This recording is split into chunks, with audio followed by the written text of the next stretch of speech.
you yearn.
If you yearn for horizons unexplored,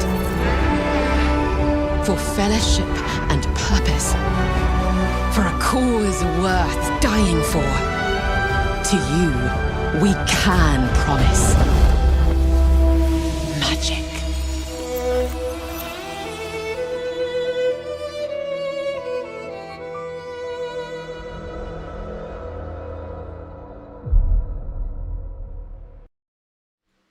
Hello everybody and welcome to another video. I've just been welcome to another episode of Guild Wars 3 Daily. I've just been furiously trying to accept guild invites. My mail is completely stuffed. Just as a reminder, if you guys send an app and you don't specify if you're NA or EU, I don't know where to send you.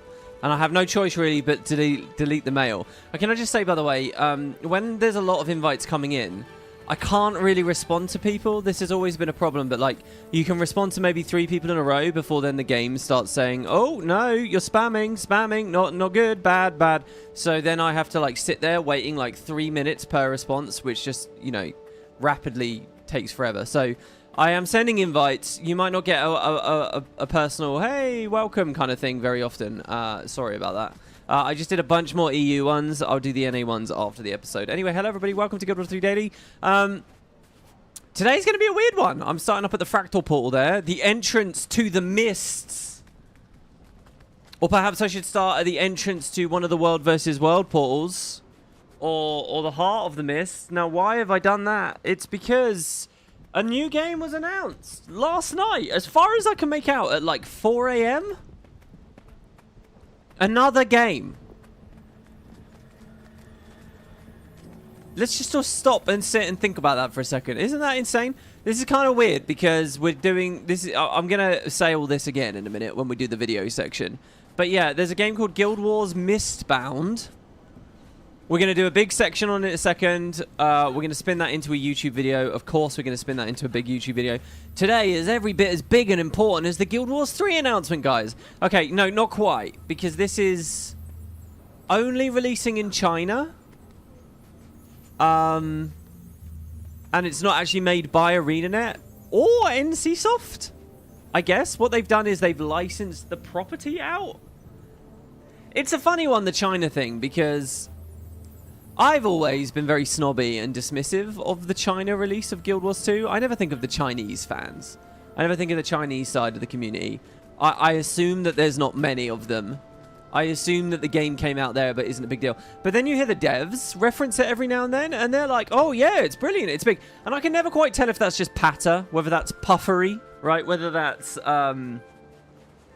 you know, as a representative of the studio, you have to be enthusiastic about everything you've done, right? Or whatever. I can never quite tell. Is it really a big game over there? But I guess it kind of is.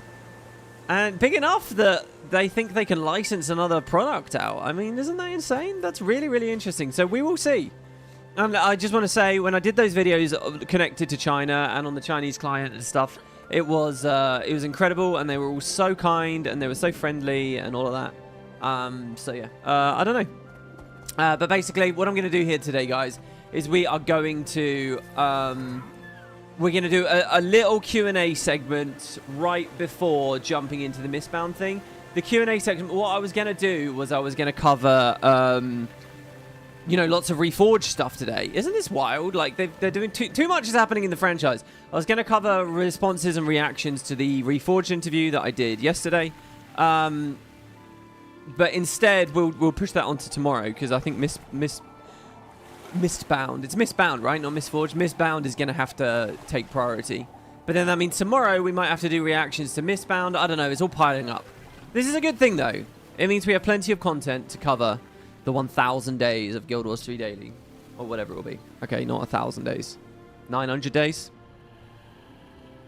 So yeah, anyway, hello to people in the live chat. How are we feeling about Mistbound? You guys, I'm kind of doing this blind, by the way, or semi-blind.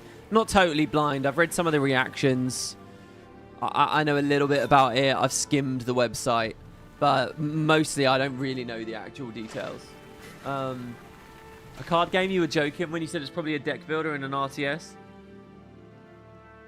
Oh, it's very difficult to do this. Yeah, I think it's a natural fit. I'll say that. I'm going to say that again in a second in the video section. I think it's a natural fit for this franchise, given what Guild Wars 1 started as and what it was all about. Is, you know, an iteration of Magic the Gathering, but a playable MMOE version of it, right? Clearly they love that shit. I don't know whether today, the year of our Lord and Savior, 2006 or 2006. Have you guys have any other millennials been doing that lately? I keep saying 2006 or 2000 and like... See, I didn't do it for 2005 instead of 2025. It's really weird. I think it's because I wrote that date so much when I was younger. Now that we're in 2026, it's so easy for my mind to slip back into it. Is that just a sign of mental decay? Don't answer that. Don't answer that. Cut that. WP's going to geek out over Marjorie's spicy Asian art. Oh, God. We yearn for the cards. Yeah, I hope you guys have been yearning. Yeah, and there was a little extra yearn in there. That shouldn't happen anymore. I've set OBS up now such that I won't have to rapidly swap through intros so you get the double yearn. Sorry, everybody. Interesting they use the collaboration feature of YouTube for the partner and the Guild Wars main page. Oh, look, this is kind of bad, isn't it? All the comments are going to be about Mistbound. Something about Traherne. I did see Traherne on the website. I did see Traherne just now. All right, well, fuck it. Okay, guys, look, we're gonna do the quick Q&A bit now, and we're just gonna get into Mistbound. I don't know how long this episode's gonna be, so let's just do it. Okay, so here's some of the questions I have from the last part. We're gonna run through these. Now, you guys, I did a poll yesterday. What do you prefer for footage? Do you like the login screens? I thought they were cool. I thought they looked quite classy. I thought that, you know, people who are just browsing the Guild Wars section on YouTube right now, they might, such as one exists, which, let's be real, it doesn't really, discoverability's a lot lower than on Twitch, but hey, they might think, oh, this is a well-produced show. No one's going to think that. But you guys in the poll, you voted you like the random gameplay, where I'm trying to play the game and read the comment at the same time, and I'm driving into walls and stuff, so fuck it, let's do that, right, I guess. So here's some of the comments from the previous part, running in real fast here. We don't have any donations or anything to slow us down. So Obi-Wan Stromboli says, I have a Bachelor of Science in Computer Science, and I'm a professional full-stack web developer with good understanding of networking.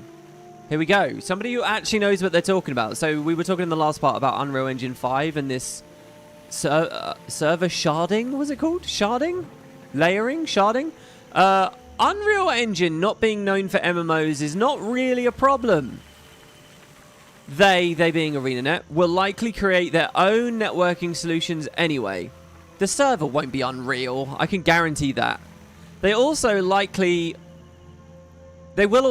make their own API client on the front end. If I'm correct about these educated assumptions, and they are that, the Unreal Engine will have nothing to do with the networking side of Guild Wars 3. This was my instinct. This is kind of what I thought. You know, just because you're on Unreal for like presentation of your game and the graphics and stuff, it doesn't mean that everything has to be Unreal, right? You can add your own bespoke code. I mean, Christ, if you look at games like the Oblivion remaster, that can literally mash two completely different game engines together and have them working like a fucking 2 layers of a cake. You know, why not have your own in-house networking stuff going on? So yeah, I don't know. Maybe what we talked about in the last part was very ignorant and very silly. I'm blameless for that. I may have platformed it, but at the end of the day, I never wrote the original message. Don't shoot the messenger. Right? That absolves me of all crime, of all sin. Yeah, I don't know. I don't know what they'll do. But, I mean, it comes down to that question of how Arenanet is for talent in terms of, you know, networking understanding, modern networking solutions, all that kind of stuff. I think we can all acknowledge that they were geniuses at the release of Guild Wars 1. And there was a lot to be discovered. And there's a lot for them to be proud of, you know, with the minimal downtime with Guild Wars 1 and all that stuff. But we're more than 2 decades on from that. People come, people go, the world moves on. Expertise 20 years ago isn't the same as expertise today. Maybe they'll look for a solution from somewhere else. I don't know. But yeah, so that just rounded out that little comment there. Basically, what you'll see here, guys, is I've got comments here that really only relate to very specific little topics over the past couple of days, and I've tried to hold off on a lot of the reforged stuff. NemXX2 says, I'm in awe of the Guild Wars 1 thing, because I don't believe it would be a new campaign. Oh, sorry, no, let me read that again. I am not in awe of the Guild Wars 1 thing, because I don't believe it will be a new campaign. And a new campaign, is what the game needs to jumpstart again. If it's just a roguelike thing, well, it's cool, but it's not what I would get excited about. A new campaign to have a good entry/re-entry point, and after that they can go for expansions. They don't need to be as big as before. Of course, not on a 6-month interval, but something akin to the Guild Wars 2 model. But I would already be happy with one of these every 2 years. Don't need them to be annual. So yeah, this is a reforged comment. But I think this is a really important one. And I have to be honest, guys. I have to be honest. Look, I was all giddy and excited about securing an interview. And I was giddy and excited about, you know, talking about the game with the devs and all that stuff. And I'm giddy and excited about the idea of Reforged getting stuff. And I'm not jaded. And I'll feel, you know, happy with anything. But when push really, really, really comes to shove, I kind of completely agree with an MXX2 here. Kind of. I've got to be honest. A new campaign is what I'm most excited about. A new version of the bonus mission pack is like, it's okay, but what's that really going to do? That's going to get us back to the game for what? An afternoon? A week? It's not the juicy thing that I would most want. A new expansion is also very, very, very good, by the way, but it doesn't necessarily hit new audiences. I mean, it kind of does. right? People are going to play through Prophecies, Factions, Nightfall just to get to the new stuff. There's a thing, right, especially in the MMO scene, where you can tell a patsy, you can tell a new consumer, it gets better later. Ooh, just grind through a Realm Reborn, it gets better later, and most of us will do it, right? And the same logic would happen with Prophecies, I think, to a certain extent. If they release a really incredible expansion, people would just put their head down and go through it, or find the way to skip through it as encouraged by their friends or something. So I think an expansion is very good. But yeah, the gold standard, let's be real, the gold standard is a new campaign. A new campaign is really exciting. I think that your timeline, though, is a bit rough. 2 years? I think 3 years to be safe. I don't want a, like, stripped down campaign. I want a full campaign. I want a Nightfall size campaign at least, right? And I think 3 years is a good... to really let them polish it and let them not feel too stressed and all that kind of shit, and, you know, have some meat to it. And there's no need to go that fast, right? They are not a one-game studio anymore, right? While Guild Wars 1 is cooking, Guild Wars 2 is releasing things. Guild Wars 3 is releasing things. Guild Wars Mistbound is releasing things. They're all revenue streams, right? It's all diversified. Sometimes they're selling boxes. Sometimes they're gem store updates, you know. And that gives them the time to breathe. I think if you imagine that all the Guild Wars 1 devs, exactly as they were, with the minds that they had, were still there, maybe 2 years is hittable, right? At the end of the day, they released Nightfall just 6 months after Factions because they were making those two in tandem and all that shit, right? Maybe, but that was burning them out. And that, you know, there was crazy stress and, you know, and drama behind the scenes with the development of that. I don't think you can expect that, right? Definitely not 6 months. Definitely not a year. And there's just no need. Do it every 3 years and release something amazing every 3 years. 3 years, I think, is the sweet spot.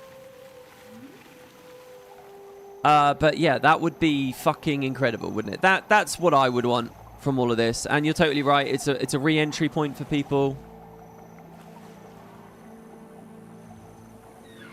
So yeah, those are my thoughts a little bit there. No. This is the other thing I wanted to say. Going back to his first sentence. If it's just a roguelike thing, well, it's cool, but it's not what I would get excited about. Again, yeah, I'm sorry to be a bit of a Debbie Downer, but the more I've been thinking about it the past few days, and the more I've seen tangible comments from you guys, which we'll get into when we do our next Reforged follow-up. You know, who in chat right now was there through the years of Guild Wars 1? I mean, by show of hands, type a 1 for me if you were there. See, I remember very distinctly shit like that MOBA minigame that they dropped, remember? With Winter's... I think it was Winter's Day? There was like a MOBA minigame that they did. They had a lot of formats, right? There were a lot of weird little... Oh, let's try this. Let's play with this. Let's try this. Let's play with this. And the idea of just like, oh, we're doing a 100-floor dungeon and it's a roguelike, basically. And every floor you pick a new skill. And the floors are sort of semi-randomized. You know, it's exciting from a perspective, but I do also sort of think, oh, I could bounce off of that. I can see myself bouncing off of that in the same way I like bounced off of the MOBA minigame. You know, like it might feel a bit too insulated from the rest of the experience. I don't want just like a little minigame tack on to Guild Wars 1 that again feels like it's going to entertain me for a week or two and then I'll just sort of leave because the only real reason to do it is for the new weapon set that they're adding, you know. So, you know, what I don't know what they're doing. Obviously, you've heard the interview now. You've heard the hint, right? What I like the idea of is something big. I want like a new campaign that has like roguelike elements as a fundamental part of its deliveries, you know, like okay, they're not adding new professions this time, and they're not expanding the professions, but there's going to be a mix of skills from all over the whole game, and there's a very novel and new way of acquiring those skills. We're not doing skills from skill traders, we're not doing skills from questing, we're not doing skills just from Signet of Capture, we're doing this other system, right, which is like the roguelike-y system or whatever, like a new level per instance, and like which we're now getting a bit into fanboy territory for my little MMO dreams, but You know, that's kind of what I want, an expansion, or I want a campaign that just has this fundamental twist to its core. I don't want them to release a new dungeon and it's just got like roguelike elements in it. That, I think, that would be kind of... I'm not going to say a nothing burger, but to be completely frank, that's not where my excitement totally lies. So if in 5-6 months we see 2 weeks' next big update is just a third dungeon that's come in, but it has like roguelike elements, you know, I'm just going to be honest. And again, I'm not jaded, and anything is good. Anything is good, all right? It's just not... you know, maybe I've let myself run away with the ball or something here, but I think that would be a bit of a disappointment. There you go. All right, moving on. Get out of it. Get out of it, Nancy. Go on. Psst, psst. Spray her with that ball. Get her away. All right, here we go. Salted mallows. Oh, this comment just made me laugh. This was on the races video. And I'm sure that's his own thumbs up there. I'm sure it is. I did that long video speculating about the different races, teaching you about the lore, showing what's viable, giving you various points of excitement, valid speculation, a real asset that video was. Hard work, okay, hard work didn't really go into it. So, and he says, so what you're saying is you don't know what will be in Guild Wars 3, like all the other videos. I'm sorry, no. Listen, man. I wish I was an insider. I had all the leaks, and I just sat here giving them all to you. You know, I wish my name was John Arenanet, and I was giving it to you through all the back channels. I feel bad for anyone who's browsing YouTube, just like looking for that. No, I don't know. I'm sorry. Next, we've got maybe. This was interesting. Look at this, guys. From the Reforged interview, he's got a timestamp, and that's where I just casually said, you're obviously not going to add jumping. Because I was interested, what can they do for the game engine? Like I talked about pips, I had a comment as well of someone saying pips don't matter, they don't do enough damage. It's like, yeah, because they don't stack high enough. That's the whole point, dude. How can you miss that? Oh, sorry, if you had 1,000 pips of degeneration, you're going to sit there and tell me that doesn't do any damage. Yes, it would do damage. Obviously, it would start doing damage if it was capless. Are you fucking crazy? You can have like a full degen comp where you make sure you have burning and bleeding and conjure phantasm and conjure nightmare and all this shit. It would be cool. Like, how can you not get that? Anyway, I'm chill. I'm all right. I'm all good. I'm not getting one guide. All right? But this guy, let's just go back to this guy here. 3440, what the fuck, jumping is off the table, he says. Literally ruins the entire game if that's not added. Listen, man. Listen. Maybe. I just sat here and said to the internet that they should do a campaign or an expansion or something big, right? All right? I've dreamt big here. I've put myself out there. I've made myself a little bit vulnerable, right?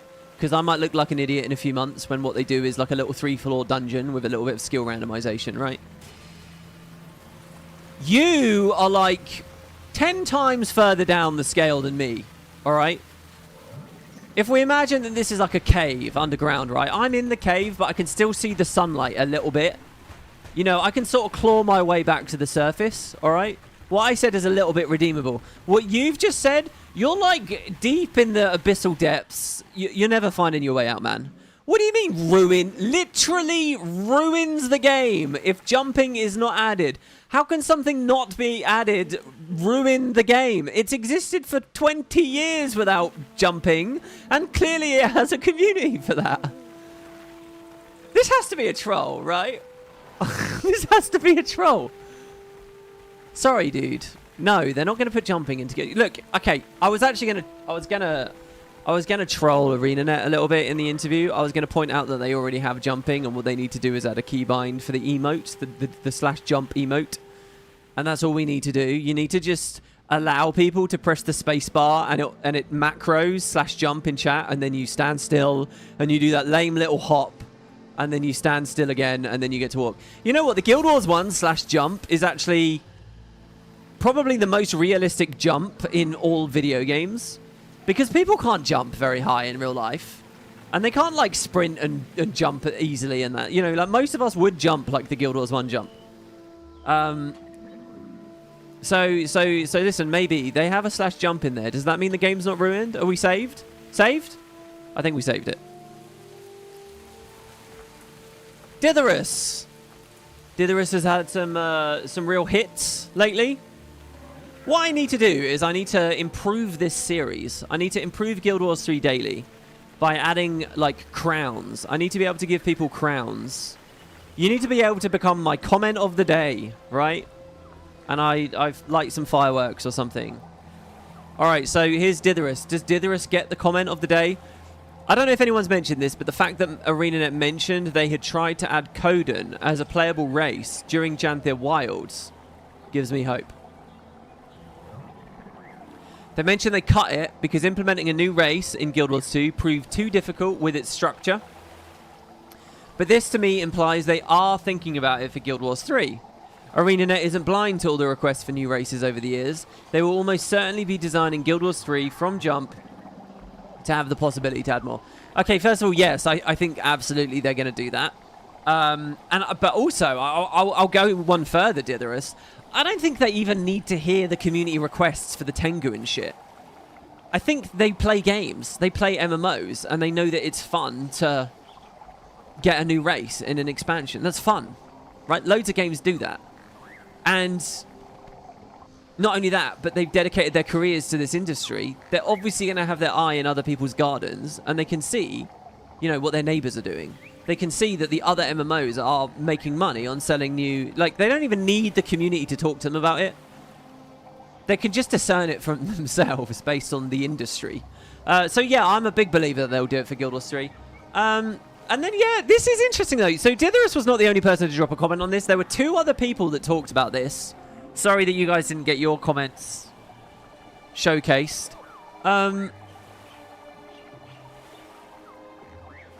Someone specifically was looking for the actual quote as well. They were looking for the moment that... And I remember this. They did. They talked about how they kind of wanted Lowland Coden. I think it was Grouch talking about... Like, what? I think it came as a part of the Elite Specialization's return. Because let's not forget, guys. A mere 9-10 months ago, they were bringing back Elite Specs and showing that Mini X-Packs can continue doing big, bold new things. We didn't even know that Guild Wars 3 was in the works at the time, but they were broadening the horizons for Guild Wars 2. You know, there's lots of wins all over the place here. But as a part of that, they were talking about, like, what's in scope and what's not, right? And it was sort of accompanied with that. They basically said, yeah, new races. We liked the idea, but we can do it. What I don't remember is what the exact quote was. Was it specifically about the Lowland Coden? See, this is weird to me, and actually, Come on, Nancy, come on. I know I just sprayed you with some water. Get over here, come on. Come on, Nancy. Am I being a bit conspiratorial here? But doesn't it sort of sound like that's a sign they hadn't really figured out what races they wanted in Guild Wars 3 yet? My logic here is... Surely what's exciting about seeing the Lowland Coden as a playable race in Guild Wars 3 is the fact that it's totally new and transformative, right? It's like, whoa, we've never seen this before. This is like a new horizon. This is a race we never had in Guild Wars 2, and they're cool and they're interesting. Doesn't it kind of to phrase it another way, doesn't it kind of step on Guild Wars 3's toes to have it in Guild Wars 2 as well? Don't you sort of steal a bit of Guild Wars 3's hype by doing it early in a less interesting way in an older game engine? Doesn't it? So I'm sort of thinking, if that's what they feel, and that's what I feel, if they felt that having the Lowland Coden was a risk to Guild Wars 3, having them in Guild Wars 2 would be a risk to Guild Wars 3's, excitement. They probably wouldn't have indulged in it in the first place. They probably wouldn't have explored it at all. Not for a single moment. But they did explore it, so that makes me think maybe they only just happened upon it. Maybe they explored it in Guild Wars 2, and then they said, oh, fuck it, we can't do it in Guild Wars 2, so let's try it in Guild Wars 3. And that's like a really new idea, right? In which case, have they really thought about it? I don't know. See, that's stupid, though. Even if it is a new idea, even if the Lowland Coden in Guild Wars 3 is only 12 months old, who cares? Or 18 months old, because all these things are on a lead-in, right? Who cares? Right? It doesn't mean that they're gonna. It doesn't mean that they won't be fully realized or fun or whatever. It's just an interesting thought, isn't it? That maybe that's what spurred it. But yeah, it's a good point. And there we have it. I don't know whether I've really made a point myself, but there you have it. Nico LW50L. I'm always so curious about usernames like that. How have you ended up with that username? Has a quote as a timestamp of about an hour in. We were talking about microservices, and I used the phrase that Arenanet invented microservices before everyone else. Yeah, let's round this out a bit. I phrased it that way, but it's not really right, is it? This comes from Arenanet themselves talking about it. You can see them doing TED Talks and shit about this. Basically, what they did was effectively microservices before they knew the industry term for it. That's what they said, and I just sort of relayed that. So anyway, this guy says, microservices were a thing before Guild Wars 1. In my domain, software systems in manufacturing, MES specifically. I don't know what MES is, guys. There were reference architectures of more distributed manufacturing systems in the early 2000s already, with Adacore in 2004 being an example, to tackle the volatility and the need for flexibility of production processes with agile and flexible manufacturing systems. And basically, as a rule of thumb, when the internet has gotten popular, the corporations needed to scale. So they use more distributed systems and sharding, which is also one of the reasons for the no SQL databases exist. So there you go. A lot of that was double Dutch to me. But I just wanted to be clear. Yeah, I don't think Arenanet themselves have ever either said that they invented microservices first. What they said was they came upon the same idea on their own without even really knowing a term for it. Eventually went to like tech conferences and stuff. And then they were like, oh, that's what we do. That's what that's called, right? And either way, look, we can all accept whatever we call it. We can all understand that within gaming, within MMOs, Arenanet did something very cool to minimize downtime, minimize lag, you know, not have to take the entire thing off to do patches and stuff. And it's been pretty cool. So here this guy, Muck, says, Attack on Titan is definitely a well-known anime. LOL. Oh, is it? Wawalm says, it's not mechanists that cause the dwarf appeal. Gimli in Lord of the Rings was not gunpowder and gears. He was a stalwart, hearty, stubborn badass with axes and a pure heart. People want to be a short king who charges into enemies, doubles their size, undeterred. LOL gunpowder. Hamlet is such a good play because people love ghosts. This is such horse shit. First of all, that quote at the end is completely overreaching. This is bullshit. Listen, Tolkien's dwarves are mechanists. They are well renowned for their industry, for their mines. And yeah, gunpowder is kind of a specific invention of Saruman and stuff there. But when you look at general fantasy dwarves, all right, in the modern era, the whole thing with gunpowder is blast mining. It is a part of their aesthetic. Industry and cogs and stuff is a thing. And it's something that the Asura, who are also short kings, don't touch. The point of it is this. If it's just about being a short king that runs in at people bigger than you, no one would be calling for dwarves in Guild Wars 3 because they'd be completely satisfied by the Fersura, who are short kings that can go charging into things bigger than them. In fact, you don't even have to, and like the idea of being stoic and hearty, right? You don't even have to be short if you're fighting massive fucking dragons and giants and demons and monsters. You can play a Norn warrior in Guild Wars 2 and be a stoic badass, you know, pure of heart charging against giant monsters. And relative to the fight, you're a fucking short king compared to these giant things. Those fantasies are fulfilled by Guild Wars 2. Those fantasies are fulfilled by Guild Wars 3. And people want dwarves anyway. The obvious answer is that the idea of a dwarf is a package of many things. It's not just about being stoic. It's not just about being short. It's about the entire thing. And industry is a part of that. Industry was a part of the char in Guild Wars 2. It no longer is in Guild Wars 3 because of the setting. So the dwarves can comfortably have it. If you're blind to that, then I'm sorry. That's like a level of ignorance I can't stoop to. And by the way, Gimli is not the only dwarf that people idolize and want to roleplay as. Right, moving on. No, this is a friendly show. It's a friendly show. Don't come at me with that horse shit about Hamlet. It's mostly the beards. Yeah, let's talk about the beards as well. Mega servers made Guild Wars 2 feel and by the way, in the to stop clowning around, in Spud Club at the moment, people are in the Discord. People are talking about you know, it's being short and very stocky, like tanky, and like I get it. Where's friendly Fiona? Friendly Fiona. Should we introduce her? Is she going to be one of my wacky, kooky characters? Whack, whack, whoop. Is friendly Fiona going to come knocking at the door? Oh, hello, I'm friendly Fiona. Let's redo that. Let's redo that. Let's redo that. Here we go. We're Walms. We're Walms. With this fucking smarmy, cunty message. Here we go. Here's friendly Fiona's response to that. Oh, I think you have a very good point here. I'll be sure to watch myself next time. Thanks for keeping me accountable. All right, let's move on to the next question. There you go. Is that friendly Fiona? I think the AI had a prompted response vaguely like that.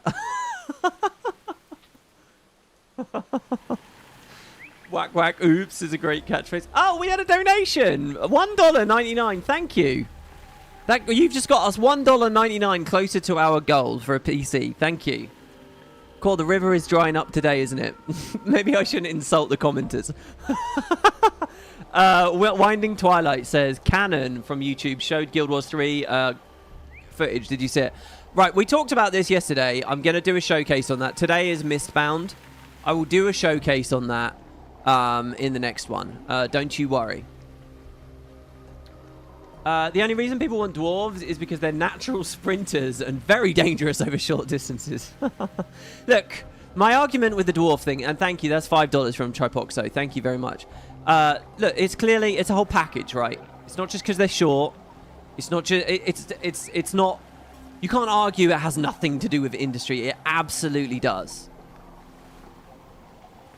Right, and taking just a single part of it and repackaging it into the Norn, and a different part and repackaging it into the Asura, and a third part and repackaging it into the Char, which is what Guild Wars 2 did, is not good enough. People want their dwarves. They want, you know, that's their, like, identity in MMOs, and they like them all combined, right?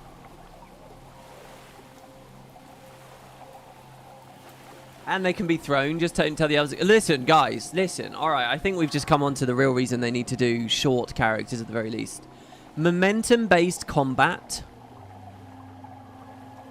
What are the odds you'll be able to pick up your friend and throw them at the enemy?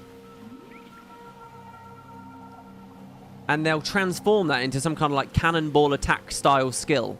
Knocking the orcs off of the bridge in the flank into Helm's Deep. Much to the jubilation of King Theoden, who's defending the pass, the door from the other side, but has just been speared in the shoulder. He's about to lose all hope, actually. What can man do against such reckless hate? We can throw dwarves! Alright. Okay, the next comment here is from 23 BCX. Mega servers made Guild Wars 2. Okay, alright, this is a big one. Alright, this probably is the actual best comment for the day. What do we think about this? Chat, come on, I want to see some comments on this. I want to see some live chat about this. I think this is a really important thing. We were talking about the sharding and the layering and this exciting idea that the game can constantly keep you in balance with the number of people that are around without it turning into too big of a Zerg, unless the story calls for it, perhaps, by the way. I want to leave that door creaked open at least a little bit. Because, you know, there's a point I want to make. People will accept frame rate lag. People will accept terrible visuals. People will accept latency, even networking latency. They will accept the three-headed hydra of how do I fix this metaphor? They will accept these three shit things about Zerg combat. Okay, I can't salvage it. They will accept these three shit things about Zerg combat if it only happens once in a blue moon, and it's genuinely really thrilling and captivating to look at the fact that you're amongst 150 players. If it's only like once in a month that you actually see this many people have got together to do something, people will willingly accept those downsides because it feels like you're a part of something special, and at the end of the day, it's not indicative of the main experience of the game.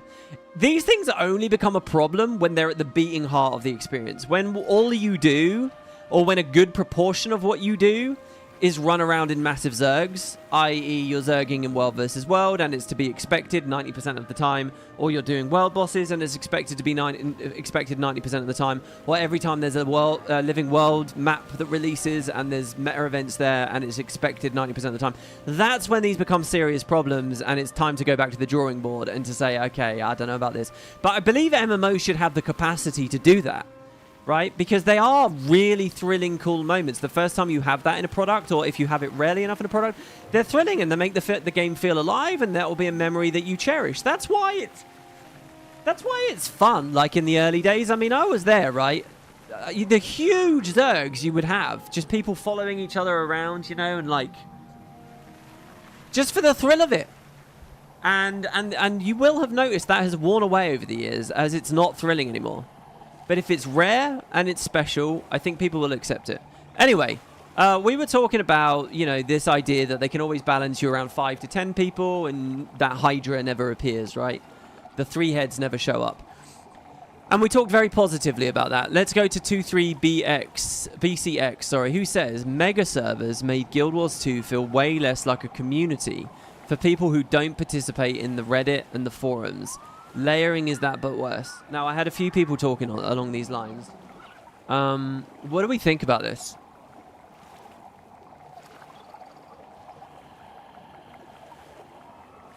What do we think about the idea of communities, server communities? So, I can only talk about my history with the franchise, right? And that is...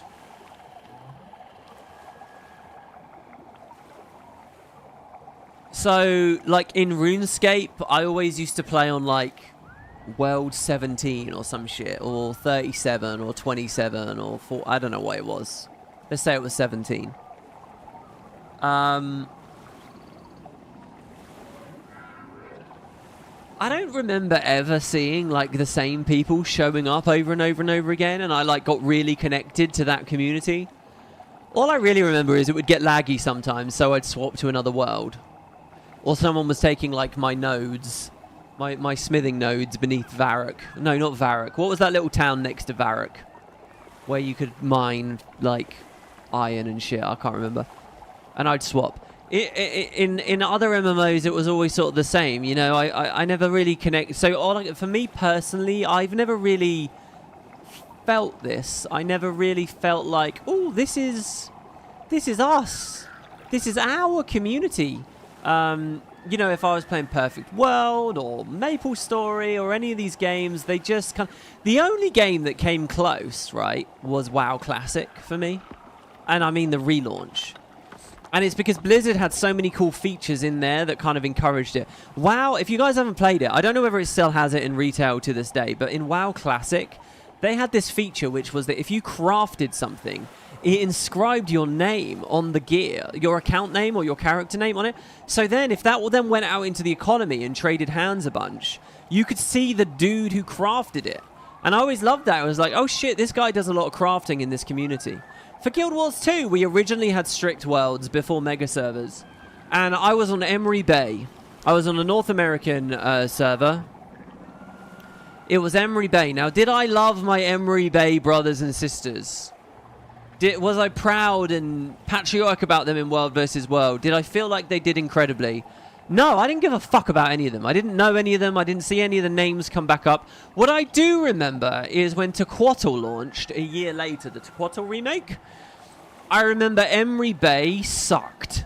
I remember that Emery Bay couldn't fight Tequatl. I remember that we were always dead, and everyone was trying to server hop to like Blackgate, because Blackgate actually had a community that was capable of doing it. And I remember going into the Emery Bay Discord, like their TeamSpeak or whatever it was, and I remember that there were like these people there that like, they were like the community leaders of Emery Bay, and I remembered thinking, who are you? I remember thinking, why do you get to talk about this? Like I didn't automatically like respect or love those people or feel a connection to like whatever the community they had built and named the Emery Bay community. I just felt nothing about any of it. I was like, so that's me. That's WoodenPotatoes. I don't. And by the way, I'm not the only one. I remember when I was doing Triple Trouble years later, and I was trying to command that, and I was talking a lot with that, and we had a guild we were doing with that. Not in the capacity of WoodenPotatoes, just as a fan. And I remember a lot of people felt the exact same way about those of us who were commanding. Oh, they just like hearing themselves talk, blah, blah, blah, blah, blah, blah, blah. So I'm not that kind of person. The thing is with me, just me personally, right? Like, I don't even believe in communities, right? I believe in communities when they're small, when they're like 20 people or less. Like, I think then you can say, this community has this vibe, right? This friend group has this vibe. They joke about these things. They consider these to be no-no topics. They swear this much. You know, this is on the table. That's a community, right? But when the numbers get big, I don't know. I don't even know if I believe in Spud as a community, right? Like, I don't believe in you guys in the live chat as a community. I don't tar you all with one brush. I don't think, all those guys love lore. No, some of you guys in chat right now do not love lore, right?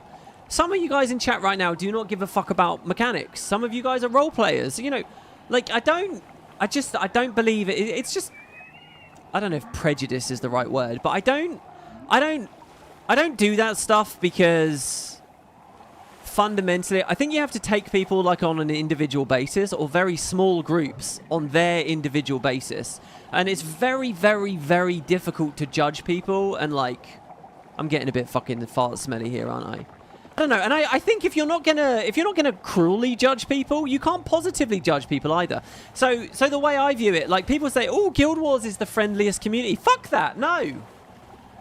I don't accept that. I don't accept that Guild Wars is the community, the friendliest MMO community. I don't accept that you're all really nice people. I don't accept that you all like have a propensity to think more deeply about video games, blah, blah, blah, blah, blah, blah, blah. I think maybe you're all a little bit countercultural because at the end of the day, a lot of the design philosophies behind the game are anti-MMO in a lot of ways.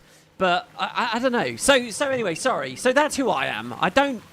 It annoys me when people talk about the Guild Wars 2 community, when people talk about the Guild Wars Reddit community, shit like that, it annoys the fuck out of me because I don't believe the community exists. I just don't. I'm sorry. I think there's loads of different people that... Whatever. So anyway, so going back to this, mega servers made it feel less like a community?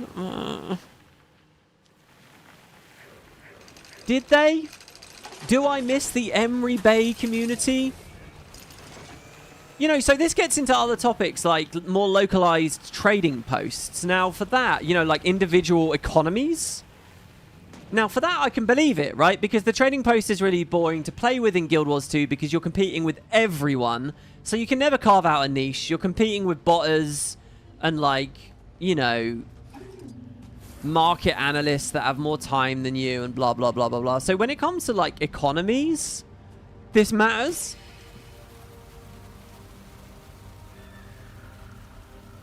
Like, what am I in? What? Hold on. So I play on, like, Cactar in FF14. Am I proud of my Cactar brethren? No, I just don't give a shit about any of this. I think that's the truth. But look, for my answer to this question, I fully acknowledge that that's me. Maybe I'm a bit of a loser, weirdo, outcast on this one, and the server communities are important. So that's just my question. Okay, I'm going to throw up a poll now. So there you go. I've had my little soapbox. I'm going to ask you guys,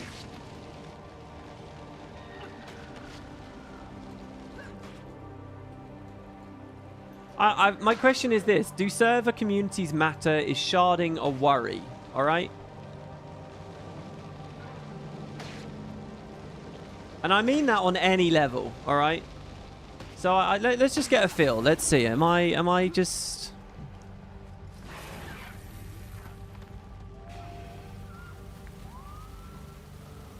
So there you have it. All right, and while the vote's coming on that, let's go to the next comment. We're almost ready for Mistbound, guys. Terrafast says, follow-up question from my question in the live chat about where the comments are pulled from. You said thumbs help you to pick what to screenshot. The follow-up question is roughly how far a video was live. How far after a video was live are you collecting comments at?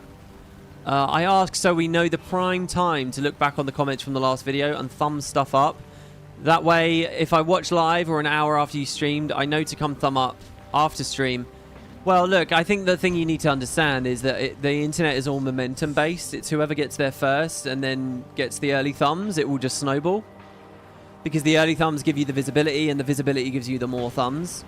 So to be honest, you just want to be there in the comments as early as possible, thumbing up the people that you think have asked intelligent things. Because I'm doing the videos daily at the moment, quite often it's an hour or two before the next stream goes up. I'm crawling the comments, and I'm taking my screenshots. Like you can see, your message there is 17 hours old right now. And by the way, I deliberately scrolled and scrolled and scrolled and scrolled and scrolled to get to this. What often happens is before I go to bed, I'll be on the YouTube comments just reading and seeing what you guys are saying. And then the next day, right before I stream, I'll come back to them with the purpose of actually taking screenshots. So I get to them at different times, you know. It depends if I've got a minute and I'm just interested in what you guys have to say. So yeah, I don't know, something like that. While it's daily, it's just thumb shit up. That's all I would say here. We have a donation question. Thank you very much. $9.99 from Memory of Origin. He says, old school RuneScape needs to be analysed more thoroughly. I mean, graphics and team play are toaster level, basically. Yeah, it's still one of the most popular MMOs out there. What keeps those people? Your opinion? Grind. An understanding of progression. That's what keeps people into that game. Do I think you could release RuneScape today and it would be as successful? No. The ship has sailed. And in fact, wasn't there a game that just came out that tried to be RuneScape but failed, right? It's like that game that tried to be WoW Mythic raiding on its own fellowship, which just blows my mind. I don't know how that's doing. I don't think you can release these things as new anymore. So, you know, it's like inertia keeps RuneScape there. The fact that people feel like they have a home there and they have accomplishments there and characters there. But I genuinely believe, you, dear listener, who are you, right? Have you ever played RuneScape? If your answer to that question, as you listen to me, WoodenPotatoes ask you that right now in 2026 or whenever you're listening. If your answer to it is no, you've never played it, I feel quite confident that if you tried it and you really gave it a shot, you'd end up liking it. I do feel that. If you can just get past the graphics and the clunkiness. And I think it's because the progression is so strong. And I think it's because there's an embracing amount of grind in there and a variety of things to do. And I think it has its own strengths. The questing is pretty fucking good in that game, isn't it? And the music's alright. And it's kind of, you know, once you sink into it, I think it has a lot to offer. But I think progression and grind systems are just brilliant in that. Not that it doesn't have its own problems, right? I'm not a RuneScape player. I'm not the person to ask, really. But from the outside looking in, it seems pretty good. We have another donation. This is $5 from Emily. I don't understand how sharding would work with events. I saved the farm, yet you let it burn, and we're retaking it when the game map mentioned us. Now what? That's a really good question.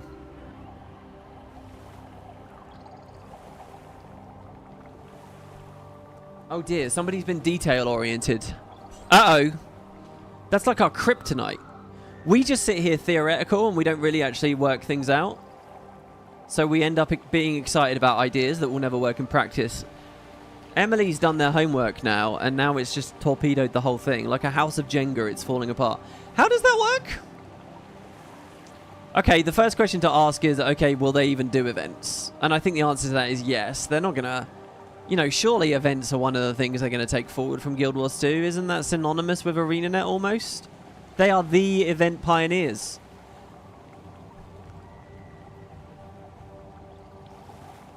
There's actually a version of Guild Wars 3, I think, that could just go even crazier with events and really try to recapture what they missed with Guild Wars 2. I wonder if they'll do that. Yeah, okay, so we have a farm, right? And I'm on a server where it's burned. You're on a server where you're on a map instance where it's safe. And now an event is turned on to reclaim the farm. How's that work? Only the people that see it's been destroyed are eligible to matchmake in? The people where it was already fixed are not eligible? Does that work? Is that it? Is it solved? Isn't there like a lot of spaghetti there? What about escorts and stuff? What if I escort somewhat a Fursura to a tomb, and then I turn around and I go back to the camp that he was originally at, and all of a sudden he's there again because I've just swapped into another, I've just been match-made into another shard. And now the event is basically spamming on repeat. That doesn't feel very fun. That's not changing the world. That's not what events are supposed to do. I mean, to be fair, Guild Wars 2 hasn't solved that problem anyway, and in some of these recent expansions, they spam the events regardless. I don't know. Good question. How the shit does that work? I don't know. Does anyone want to do some paper designs for that? Drop me a wall of text. Wawalm's here. Uh-oh. It's Wawalm's. Who I just gave an angry response to. Hello, Wawalms. And they've very kindly given $9.99, okay? So come on. Wait, what was her name? Shit, I can't even remember the positive one's name. Who was it? It's not Nice Nancy. Who is it? It's Janet. Come on, Janet gets to respond to this. That was me in Discord. Akin that dwarves are industrious and Tolkien used that to contrast with the elves. I misconstrued your take, as they are appealing due to gunpowder tech. We agree, it's a multitude. All right, there you go. Look at that. Look, we're all smart people. Okay. Thank you for the $10. Did I just successfully neg you? Is that what just happened? I was mean, so I got some money. Oh, dear. Okay, cool. Right, we're all on the same page there then. Friendly Fiona, that was it. Yeah, Fiona. Shrek, Fiona. He is fat. Fat guys like pizza. Pizzas have pepperoni. Pepperoni Tony. All right, we'll try and do that. All right, we'll use a mnemonic. Calm Kathy. Calm Kathy, I think we should marry to negative Ned? What the fuck? Neutral Ned. Look, it can't be neutral Ned because the N is there, so it breaks. Why not neutral Nancy? We need some fan art of this colourful cast of characters, alright? And they all need to be various Guild Wars races, alright? And I just want to say, guys, in my pursuit for fan art for this series, because I would like some fan art, right? Where's the fan art at? Listen, I'm not on the anti-AI hate train. I will accept some nano banana generations, right? I will accept some AI. I've got no problem with that, all right? If you give me an AI-generated Guild Wars family of Negative Nancy and so on, as long as the ideas behind it are good, I'm all right with it. Because to me, art is not about the craftsmanship. Art is about the ideas. It is not about the execution. And I genuinely mean that. I think it's about being a genius and intelligent and forging new ideas. And in some ways that manifests in execution. The genius is the execution, don't get me wrong. But I think especially when it comes to digital media, execution is often just a barrier. So fuck it. Generate me one. Alright, okay, finally, what do we got here? We're ready to get on to Mistbound, whatever it's called.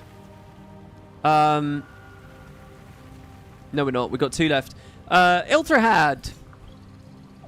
So I mentioned friction mechanics in the last one, and I actually gave as an example for friction mechanics, I gave, like, kill stealing, which is a pretty bad one. And he says, oof, of all friction mechanics, loot rights and kill stealing are not it. What kill rights, and yeah, please don't misinterpret me. I don't advocate for those. What kill rights really do is make people run away from one another if they're not in a situation to form a party, which kind of defeats the point of an MMO as I see it. Playing alone together is not ideal, but playing alone together alone is not an improvement. may as well skip the annoyance and go the Guild Wars 1 route at that point. If the networking tech is good enough, I would rather have some sort of pseudo-friendly friendly fire system whereby people can get in the way of allied attacks. It would naturally break up the zerging and require actual group combat tactics in order not to stumble over each other, without the extreme trolling potential of colliders bumping each other. Oh, I don't know, man. Okay, I got a lot of things to talk about with this. Okay, first of all, colliding with each other. I think it adds a lot to the co-op experience if you can physically bump into the other players. Now, I acknowledge that body blocking has a lot of potential for trolling, but I think there are escape valves to that. You know, so for example, you can bump into someone for 3 seconds continuously, and afterwards you're allowed to phase through, right? Also, jumping and wall running and climbing and mounting and all that shit, like, it's not actually a concern. It's a concern in Guild Wars 1, but it's not a concern in these modern games with, you know, Y-axis and all this shit, right? So, or Z-axis, I guess, whatever the engine declares up and down to be. I actually love that.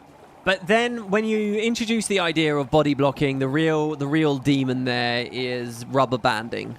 Rubber banding feels terrible. That's why they moved away from it. But listen, guys, if we're going to talk about all this new magical network infrastructure and genius new technology of the 2020s and every problem can be solved, you know, why not talk about this shit? Why not talk about a beautiful MMO where you can body block each other and rubber banding doesn't exist? If I remember rightly, the guys that spun off to do Mana Works, wherever they are, whatever they're doing, however they're doing, wasn't that kind of their big thing? Wasn't their idea that maybe they could find a way to do co-op stuff? Not necessarily on a massive scale in their case, I don't know, but wasn't that the idea that you could have these physical interactions? One person holds a rope and the other guy swings on it and shit like that? That's like an untold frontier, isn't it? That's a very, very, very interesting place to go into. I believe in it, and I would love to see that in Guild Wars 3. I'd love to see body blocking come back, because the whole playing alone together thing, there's multiple ways in which this expresses itself, and just being able to, like, physically touch each other and interacting those little trolly ways. It's like I'm playing Minecraft at the moment, and do you know what is a source of eternal fun among adventuring and having fun and playing with friends? It's when a bunch of people are trying to climb on a single ladder, or you're all like you know, hovering over a pit of lava and you're accidentally sliding and pushing one another, right? That endlessly causes conversation and makes people laugh and makes people angry. And, you know, like friction is a part of being able to interact with one another. Yes, there's the potential for trolling, but there's also, like, that meaningful socialization kind of... You have to acknowledge that there's the chance for people to not quite be right to each other with a lot of these things. And you can either treat the whole world like children and put these massive padded kid gloves on everything and completely neutralize the joy of cooperative gameplay, or you can embrace at least a little bit of it and try. I think, again, as with so many of these topics, it's a sliding scale. And for me, I'll accept the possibility of a little trolling and a little friction if it means that there are meaningful experiences that come from it, right? So yeah, that's one thing that you've raised there, and I think it's very interesting. However, friendly firing, you don't want kill XP stealing and shit, but you do want friendly fire. Friendly fire isn't gonna happen. Now, to be fair, you do say a pseudo system. Well, come on, let's work that out for me. What do you actually mean by that? You can friendly fire people down to 50% health, but no further. You could, the first hit will hit you, but others won't. Friendly fire only happens at X scale of players. I don't know what that means. None of these seem like they're really great solutions. I can tell you, for a world versus world style system, I don't believe in target caps. I think a game without target caps would have created really, really, really good world versus world and spread people out and stuff. But again, I think that's more of a networking limitation than anything else.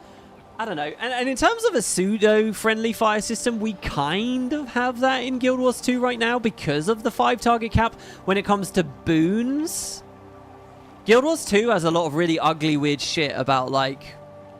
Okay, if the commander doesn't separate everyone into the sub-squads correctly, people are missing out on might and quickness and alacrity. And, oh, don't stand in me. No, no, no, no, no. You're going to take my might. You're going to take my quickness. You're going to take my alacrity.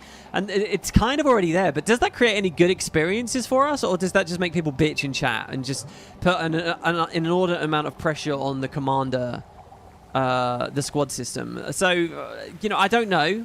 These are all so fun topics. Again, I just have to say it again. Imagine getting paid to figure this shit out. I mean, what a fucking amazing job that would be. So, I don't know. My little spin on this, by the way, what does WoodenPotatoes think? I think voting systems are amazing. And with my little MMO thing, I have votes everywhere. I think votes are really great. Fast, dynamic, ad hoc votes among strangers to influence things in the world are brilliant. And I think Arenanet were onto something with like their UI design for that. You know, we mostly ended up seeing votes in dungeons and things, but holy shit, Arenanet. The last whiskey bar. Why did you move away from this? This is so cool. Is anybody playing Guild Wars 2 right now? I'm on North America. Come hang out with me at the last whiskey bar. This shit. Look at this event, right? They were onto something with this. Here we go. Everybody stop. It's about to get interesting. I am not in a party. I am not in a squad. I am not with guild members. All right? I am just randomly exploring. I've never been here before.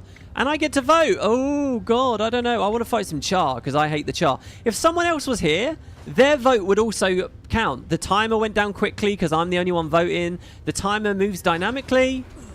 And we get to pick. And I think there's something social about that. There is something collaborative about that. I think this can be done for a lot of things. The kind of loot that we're going to get. The doors that might open in mini dungeons. I think voting is really, really good. And as I say, in my a lot of party-based play is like, okay, so I have like an element system where you collect certain elements and it infuses you with an element. Certain enemies are weak to other things. But the thing is, to collect those elements, you only get a couple. So you have 5 party members and you might find the fire mote to give the fire element around.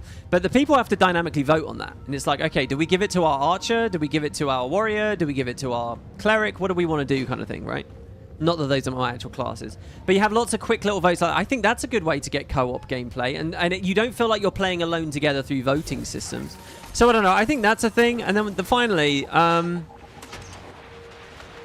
am going to be devil's advocate for loot, for kill stealing and stuff, just for a quick second.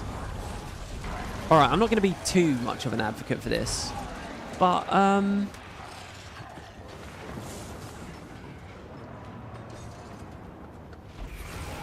you know, there is something to be said for, okay, I'm trying to level up. I'm in a field of daisies fighting the daisy monsters, right? Because the daisy monsters give me a good amount of XP, and they give me, you know, they give me good drops as well. Uh-oh, a player's just arrived in the area. Uh-oh, and he's last hitting the daisies, or first hitting the daisies, or doing the majority of the damage to the daisies. Because he's using slashing damage, and I only have blunt, so he's killing them quicker. Fuck. Oh, this is annoying. Hold on, though. I can invite him to my party. And now that he's in my party, we're both eligible for XP. We're both eligible for drops. And because we're in a party, we get a 20% XP buff. So it's actually beneficial to us both. So I invite him to the party. I have a huge incentive to invite him to my party now. And now that I'm in a party with him, well, it's a bit weird to just sit there silently, right? Like many of us Europeans do, by the way, right? Maybe I'll say, hi, how's it going, man? And he says, yeah, that's cool. Let's hunt some daisies. And so then we're hunting daisies for a while. And then it's been like 20 minutes, and we're well-adjusted adults with jobs and kids and husbands and wives. And playing a game for 20 minutes straight is quite a long time. And it's a bit weird that I've been sitting in chat with this guy for 20 minutes now and I haven't said anything. So I just say to him, hey, where are you from?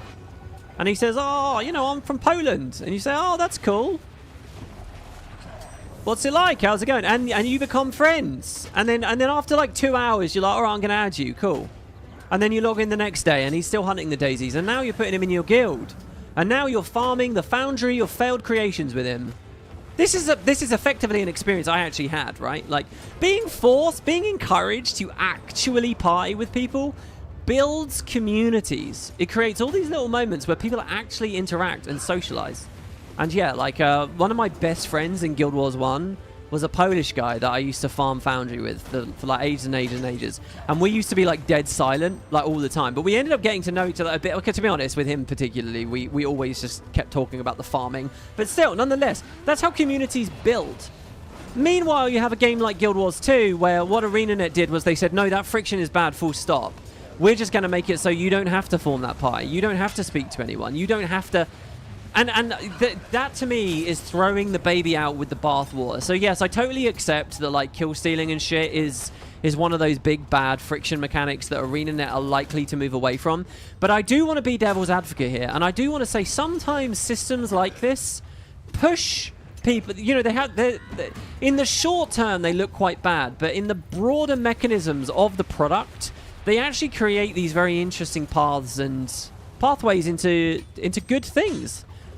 And that's where memories are built. And, you know, why are we playing an MMO instead of a single-player RPG? Presumably because on some level, the fact that other players are around is of interest to you. Right? Presumably on some... Because usually when this conversation comes up, there's people that say, no, I don't want to talk to anyone, ever. I don't ever want to see anyone. No, I don't want anything. And quite often what I notice happens when someone drops a comment like that, like if you watch a dev interview where someone says that, right? Or they drop it in the forums or whatever. Everyone like mollifies a person like that, and they say, oh, that's okay, we totally respect that too, because they need their money, right? Because they're trying to appeal to everyone. I want to see a studio that says, do you know what, mate? Why are you playing an MMO? Fuck it, go play a single player game. Why does it matter, right? So anyway, that's just, and I'm not saying, look, I don't want anyone to think I'm married to any specific idea that I've talked about. I just want us all to be open about the idea that sometimes a system can look shit in the short term. It can look all right in the long term. And to me, the number one thing is building communities and catering to people who want communities because it's an MMO. It is not a single player RPG, and trying to make it one, I think, is to not understand the genre that you're in. And I think Arenanet didn't understand that fully with Guild Wars 2. And I think that they have a lot of blog posts where they talk very loudly about stuff like this. And I think a lot of us are in kind of a weird place with this product now. So anyway, there's my thoughts on that. And we will circle back to this when we get to their posts about these kinds of things. What all this means for Guild Wars 3, I don't know. I don't know. Finally, I do have a message here from Tulip over in Discord. Talking about the Forgotten. Ari, the people saying that the Forgotten doesn't fit on a mount, and yeah, it's true. Some people are still doubling down on that. They're saying there's no way it will work. They have 4 arms. Hello. 2 arms can hold the reins. 2 arms to clutch the mount. This should be obvious to anyone. You're absolutely right. Of course. Yeah. Very cool. And that counts as our fan art for today, guys. That counts as our fan art. But yeah, the 4 arms with the Forgotten. Actually, think about it. Talking about mounted combat, the Forgotten would be fucking legends as mounted, as like cavaliers. They can like fire a bow. The Mongols would be, you know, very jealous of the Forgotten. You can fire a bow and arrow from mountback, absolutely no problem at all. I would love to see Arenanet introduced to the lore that these guys are great cavaliers. What else can they do really well with 4 hands? I'll tell you what, there's this rare, very fringe movie I watched once that no one has ever seen. Yeah, yada, yada, yada, yada.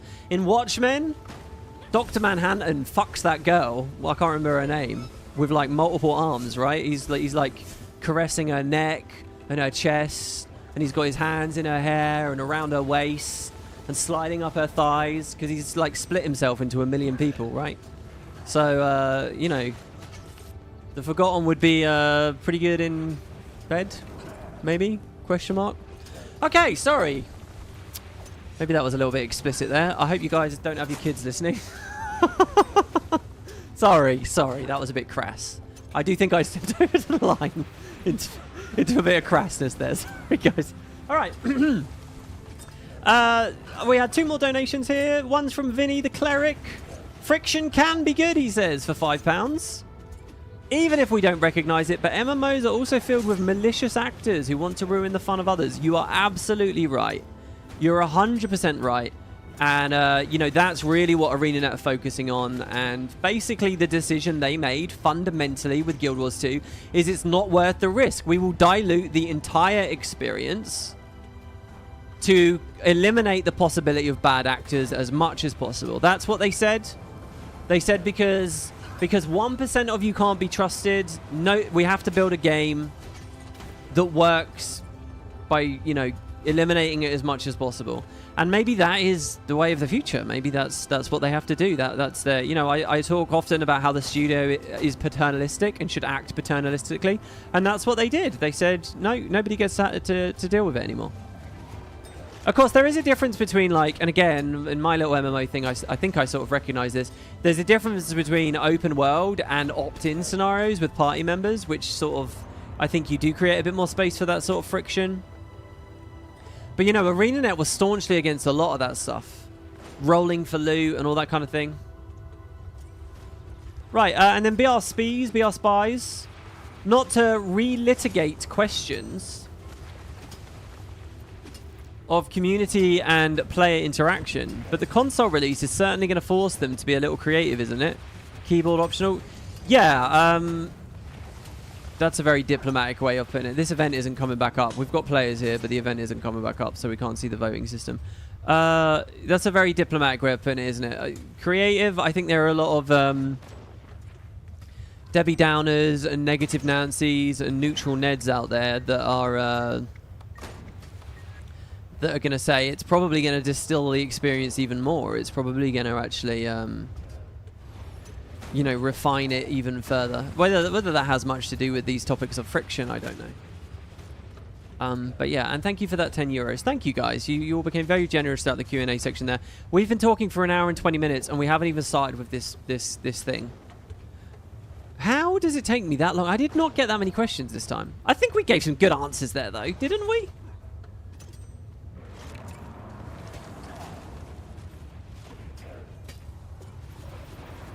WP Layer's intrusive thoughts run wild. I did a little bit there. I did a little bit. That's a hot scene. That's hot. And then you find out that actually he's like in the background, like on a computer, isn't he, or something? And she gets offended that she's not 100% of his focus. When he's basically a god, lady.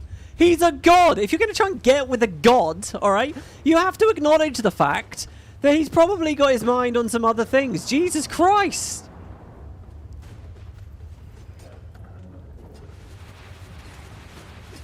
You yap a lot, WP, that's why. Yeah, this job has changed me.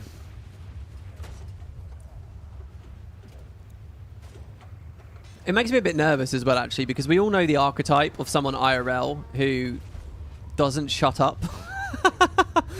And I have to be really careful about that. It's okay, here. This is why I like doing solo content. I have the mic, all right? I don't have to sit and wait for other people to give their ideas. What is this? No, no, no. Do you know how difficult it was for me to do that interview the other day? And not interrupt every second, every little syllable? I was buzzing around on my chair.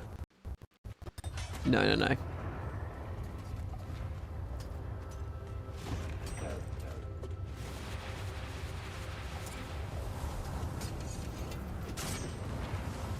One forgotten for Asura. Oh god.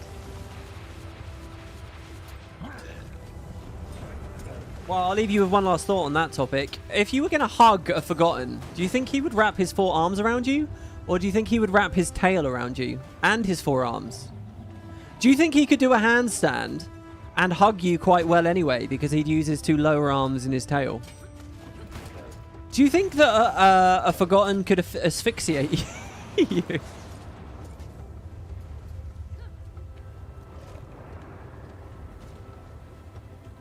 Can't a man make work and love at once? No, no, no, man. That's not being emotionally available. A real question. Do you think they will do main character voice again? I love it, but it also hurt them when they wanted us to add a new race, no? I think there are actually lots of ways they can have their cake and eat it too on that one. I talked about this a few days ago on Guild Wars 3 Daily, but the idea is that they create like 12 voices, and one of them is gruff, and one of them is quite light. And you know, like, so there's 12 male, 12 female, and they just apply to all the races. You just pick. Maybe 12 is too many, by the way. Yes, he can, and he should. What, wrap his tail around you?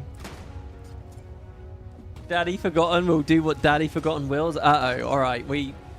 I'm on the precipice here of encouraging the Spud community. That's right. The Spud community to becoming degens.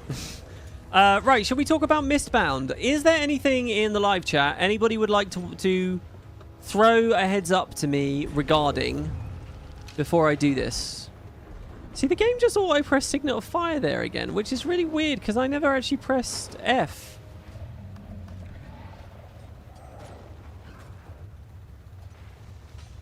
Nor did I press 8 num.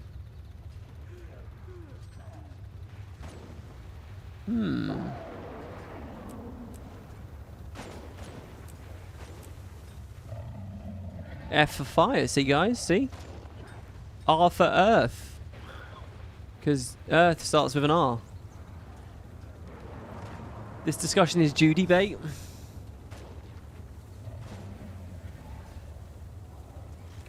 You're wondering why the Forgotten was so jacked in the Flameseeker lore video? Oh, I love the art in that video. They can be jacked. Why can't they be jacked? What about a Forgotten Warrior? You know nothing about this. Guild Wars revealed a card game. Indeed, we're about to get into it. Nothing burger of a game. China devved for China. All I know is that the game name is crazy unfortunate. The game looks like Eastern Gacha Slop. Oh god. Alright, okay, here we go. Alright, sorry. We got to bat away the negative Nancy's here.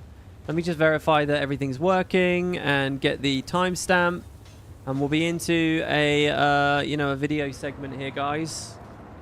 Which hopefully won't be too long. So let me get this. Let me zoom that in a bit.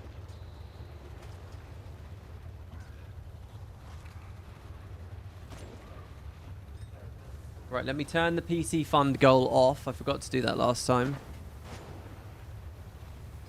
Speaking of which, where did we get to? Again, you guys have been very generous. Thank you all. We've earned about 30 quid. Thank you so much. So we're that little bit closer. Excellent. Right, now we move on to... Here we put a timestamp, 129, 122, well 123 really. Ready everybody? Let's do it.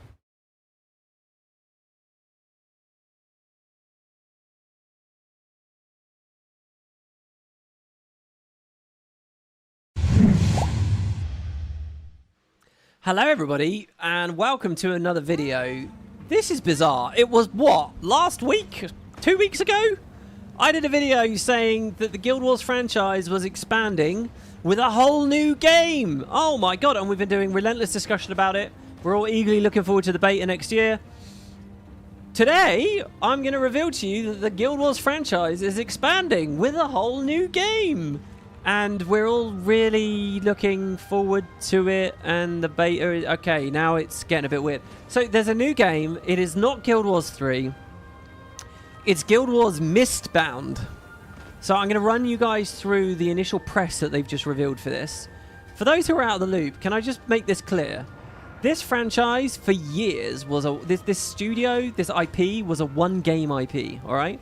It was Guild Wars 1, and then they basically dropped Guild Wars 1 to support Guild Wars 2 for 14 years. In the past 6 months, that's it, 6 months... We have seen they've picked Guild Wars 1 back up, so we've become a 2-game franchise, right, with Guild Wars Reforged. And we've had news for 2 games at once, which has been crazy. As of 14 days ago, they've now started talking to us about Guild Wars 3 and launched the Guild Wars 3 website. So now we're a 3-game franchise. And this week they announced a 4th game in the series, Guild Wars Mistbound. How have we gone in such a short space of time after 20 years? Up to 4 products. This is surreal. What are we about to... They're going to announce Guild Wars 4? This is really, really crazy. I will point out, there is actually the chance of another thing as well. A few... so, like, last year...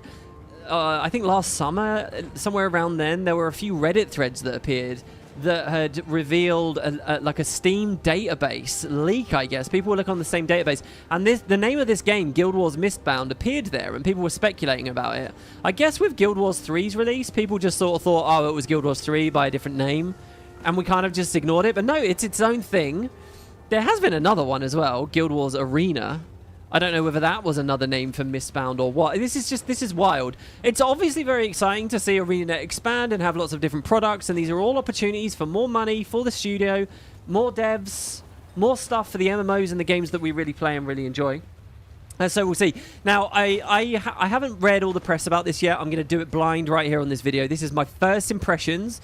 This is my first take, and I want your comments down below on what you think. But I do know a couple of pieces of information first, and I'm just going to throw these out here before you guys get too excited. To be honest, I've probably already waited too long in the commentary to say this. It's only releasing in China, okay? So don't expect this to be something we're actually going to play. I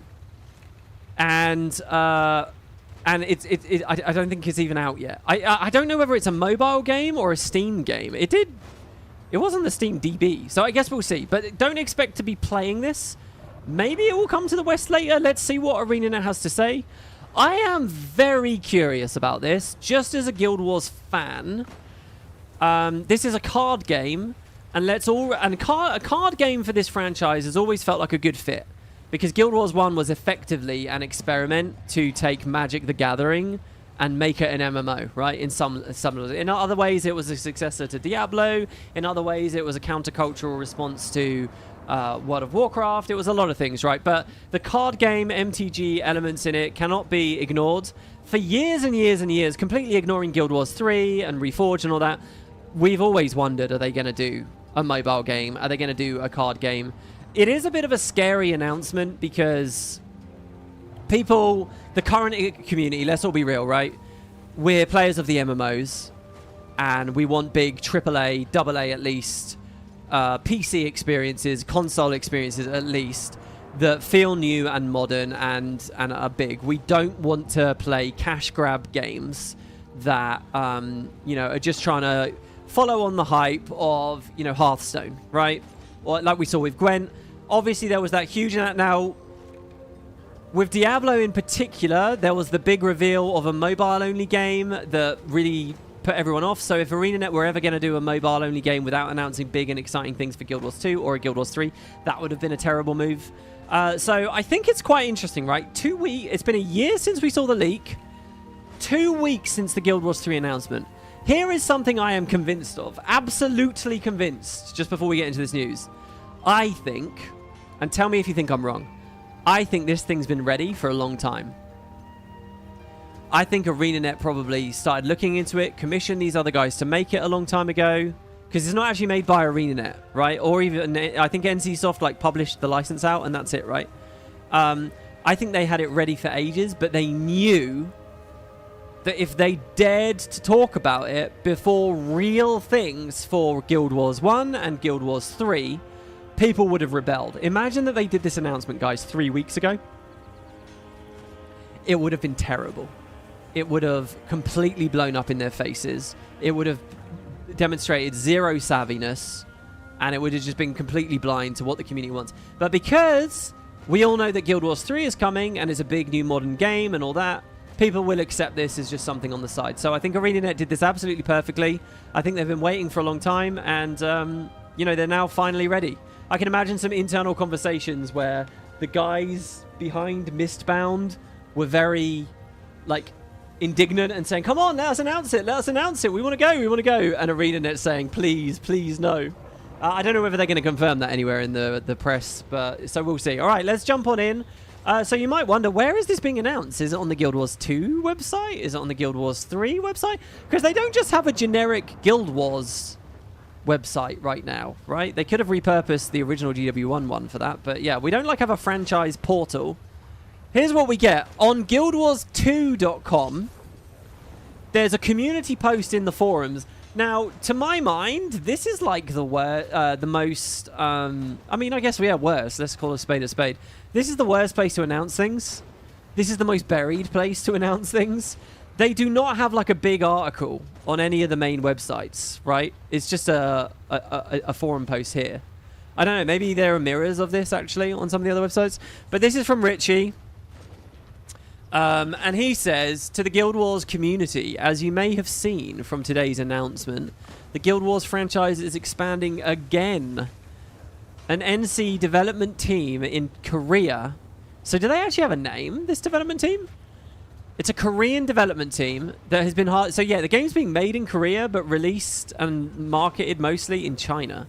They've been hard at work developing a digital competitive card game set in the Guild Wars universe called Mistbound. This team's long-time love of the franchise and their passion for delivering a new Guild Wars game for players in Asia was an exciting proposition. And by the way, I sort of talked myself off of this point a second ago. I am genuinely excited, just as a fan, to see what they do with the lore and the franchise. Like, is this going to pull from Guild Wars 2 characters and Guild Wars 1 characters and Guild Wars 3 characters? Is it like everything? Is it set in the Rift? I'm curious about this.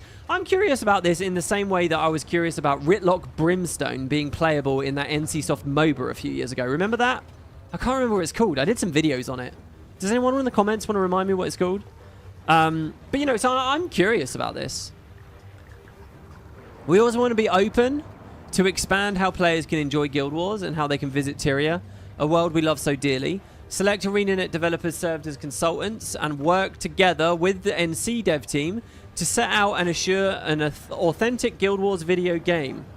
True to the world, the lore, and the visual identity the franchise has offered for over 2 decades of play. So if you saw in my last video, I did an interview with the Reforged devs, 2 Reforged devs. But one of their job titles, Mike Z's job title, was actually Special Projects Producer, was it? I can't remember what the third word is again now. Liaison or something? Projects, plural. So I guess he was working, he might have been one of these guys that was like collaborating with them, you know, with relation to this game. It's amazing to think how many projects they might have, right? Later this year, so do we actually have a date? Mistbound will go into beta in China on PC. It will be published by Bilibili. Is that how I say that? Bilibili? Now, I don't really know what Bilibili is, guys. I'm having a bit of an unk moment here. Or at least that's what my live chat has been telling me I'm doing. That's one of those, like, Chinese super apps, isn't it? Don't they have a super app that is, like, your identity, your, like, everything? It's like Twitter, and it's all your video game accounts, and it's everything. This is how you get accountability back on the internet, guys, right? I don't know. Or is it something else?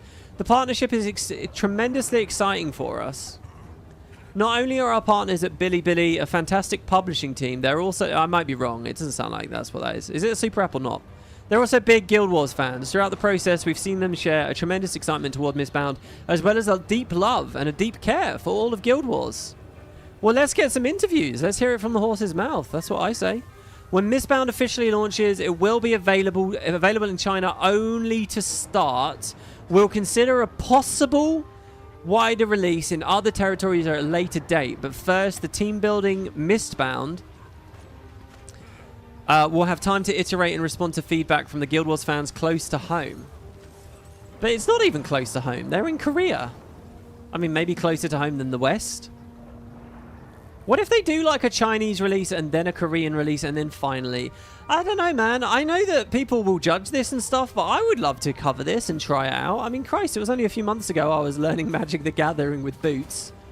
And then we actually had... I don't know if you caught that. We had to end that episode early because of a family emergency, but we'll get back to that. Anyway, yeah, I'm excited to see what the footage and stuff looks like. While Arenanet served as a key partner providing guidance and feedback on the final product, we did not develop, nor will we be publishing the game. They only provided guidance. We do look forward to seeing how Chinese players receive it. Happy gaming. I wonder, does it... I kind of get the vibe that it might not really come here. If we're kind of just relying on it doing well, and the question then becomes, right, how popular is it over there? Yes, Guild Wars 2 released in China. Yes, Guild Wars 1 has a lot of, like, OCX districts. But how popular is the game? And it's always been hard for me to get a grip on that.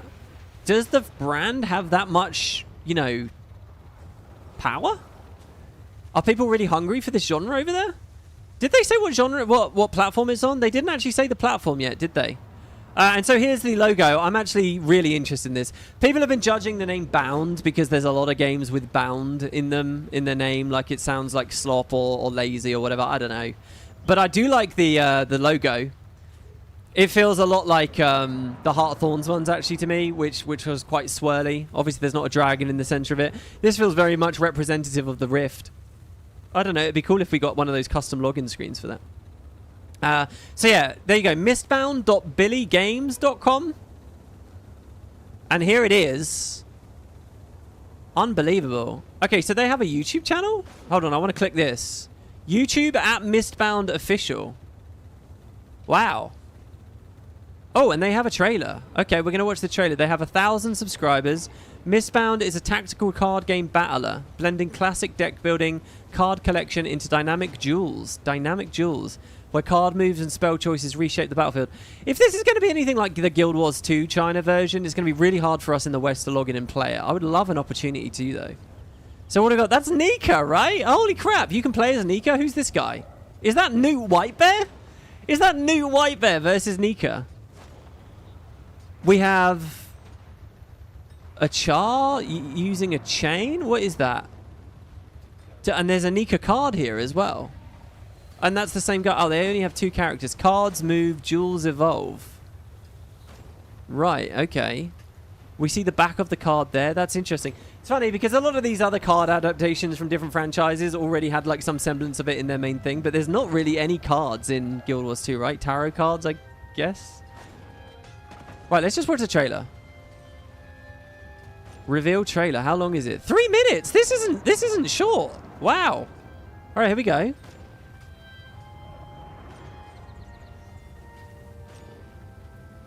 Billy. Okay,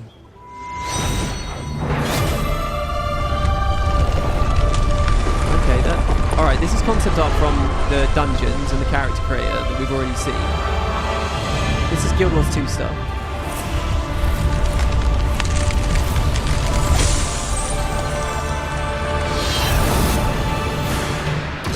Whoa. Oh, I've got to watch it all the way through first.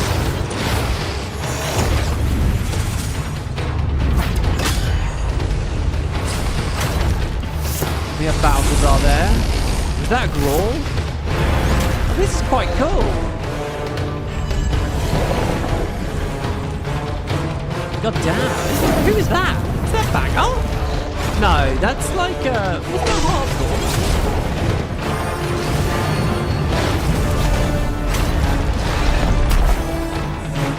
Oh, it's Kazmir. Back the enemy. Scarlet. Oh, not Scarlet. Foul Lane. God. I think that was one of the generic Mesmers there as well, wasn't it?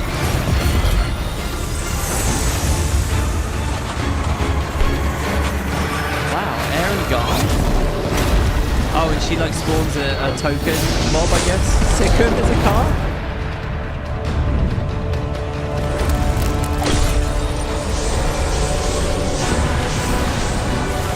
Holy crap, was that Gren?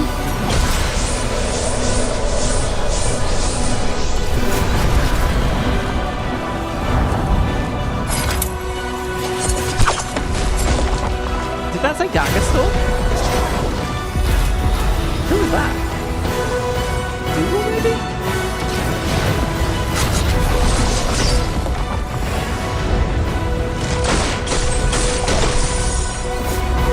I don't know who that was either. Oh shit, we got gameplay. Sorry, I want to pause this here. This chain mechanic looks like it gets talked about and used quite a lot. Oh, so it's actually like a grid? End turn, order on the left, the cards at the bottom. Where's the deck? The deck's here. There's gems as well, so it looks like there's a mana system. We use the chains to drag people around.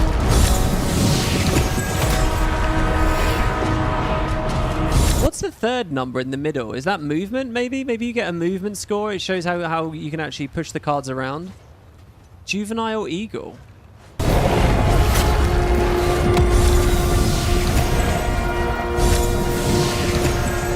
Oh shit, the Gren card? So there we saw there were like some orbs on the floor and he collected them and picked them up. It's so funnily how similar this feels to Hearthstone to me, with the green number as the stats get inflated.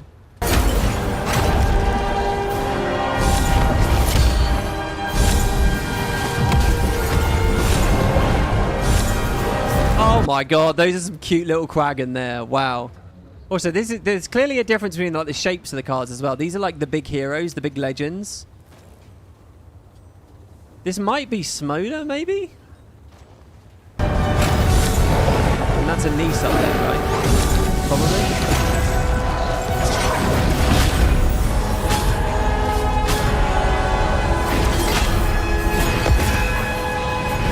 Oh, that's cool. The banner slams down a bit like the finishers as well.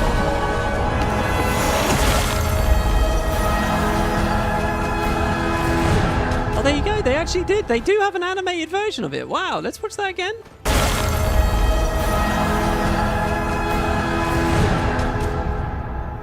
Guild Wars card game. Stay tuned for pre-registration. All right, guys, I have to say, the brief glimpses of community response I'd seen to this before shooting this video, a lot of people were using words like slop, the trailer looks AI generated, really lame, really boring. I don't know. My standards are probably really low. I thought that looked alright. I'd play that. I'm very nervous here, right? There's a very famous tweet you guys might be familiar with. It's of a guy talking about someone watching films. And it's someone who's only ever seen the film Boss Baby. And the guy who's only ever seen Boss Baby watches another movie. And he says to himself, I'm getting a lot of Boss Baby vibes from this movie, right? It's like a joke tweet. But that's basically who I am here. I have so little experience with video card games. You know, Hearthstone is like my only point of comparison, really. So, I don't know. This looked alright. I would definitely try it. I would definitely play it. It looks like they hit a huge number of different areas of the lore and characters immediately. I wonder how many cards they've got. I would totally be open to seeing how it plays. 100%. But maybe that's just because my tastes are low, because they're not very, you know, well refined or whatever. Cards move. Okay, and there's clearly this chain mechanic where you pull people around. So you got the battlefield. Is this the... Oh, here we go. We get a little video that shows the mechanic.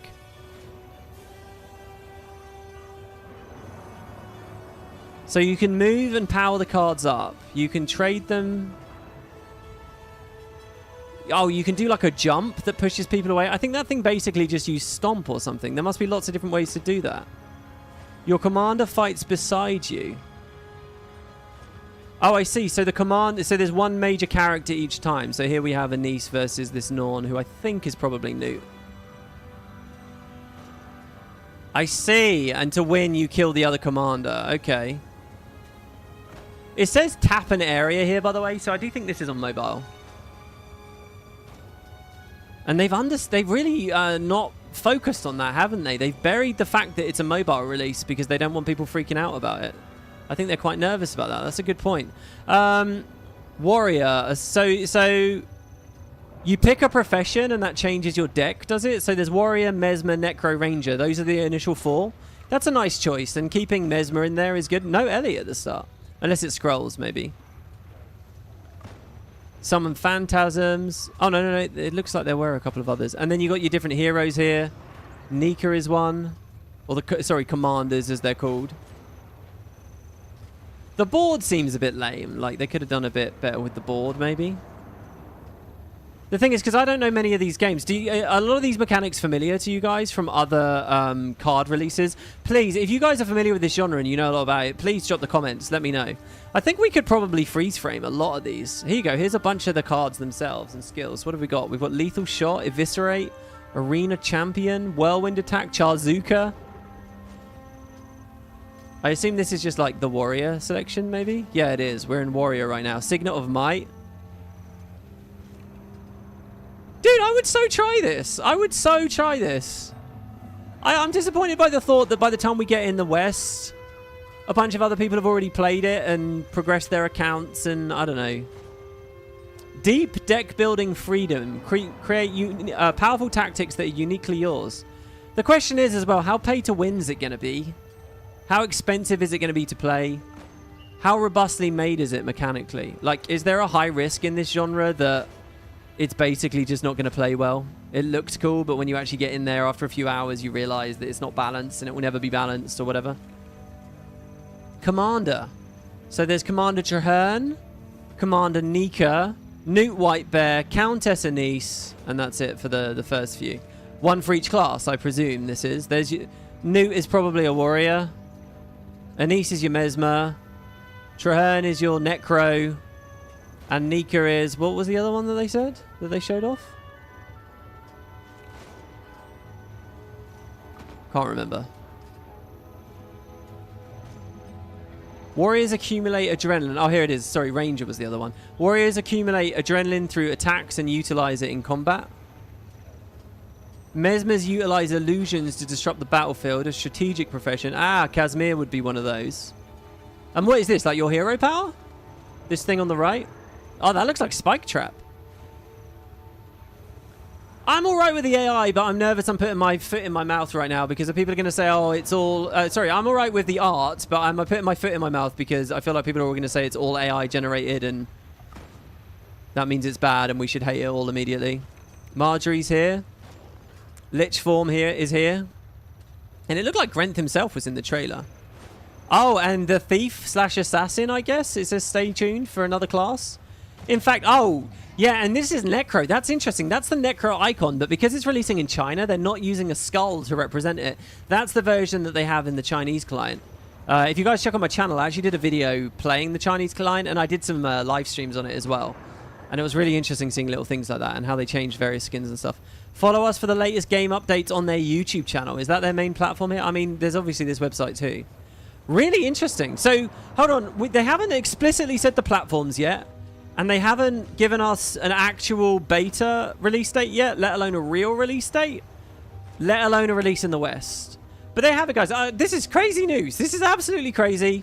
Another thing to talk about and think about. I'm going to end this first impressions video here. I will do more coverage on this. If you guys are interested, please drop me your comments. Things you think I missed, things you think I should know about, and we'll follow this up. Thank you very much for watching, guys. There you go, Guild Wars Mistbound. And if you want to catch expanded discussion on this, check out the currently daily live videos I'm doing about Guild Wars over in the live tab. Thank you all. I hope you enjoyed. I hope you have a great day. And I'll wave you goodbye. Me and Liz, we'll see you next time. Take care, everybody. Oh, and if you missed it, check out my Reforged interview from yesterday. It's very cool.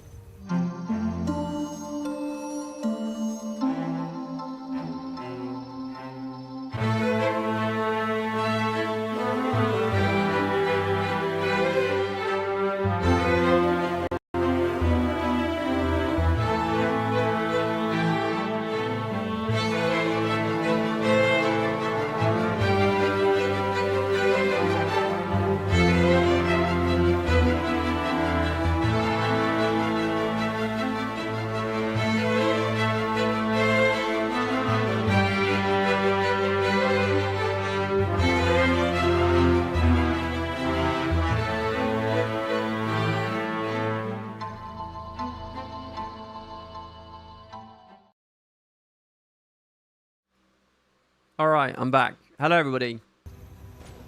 Let me write that timestamp down. Yeah, weird. Weird. There was actually about a million more details in there than I thought there was going to be.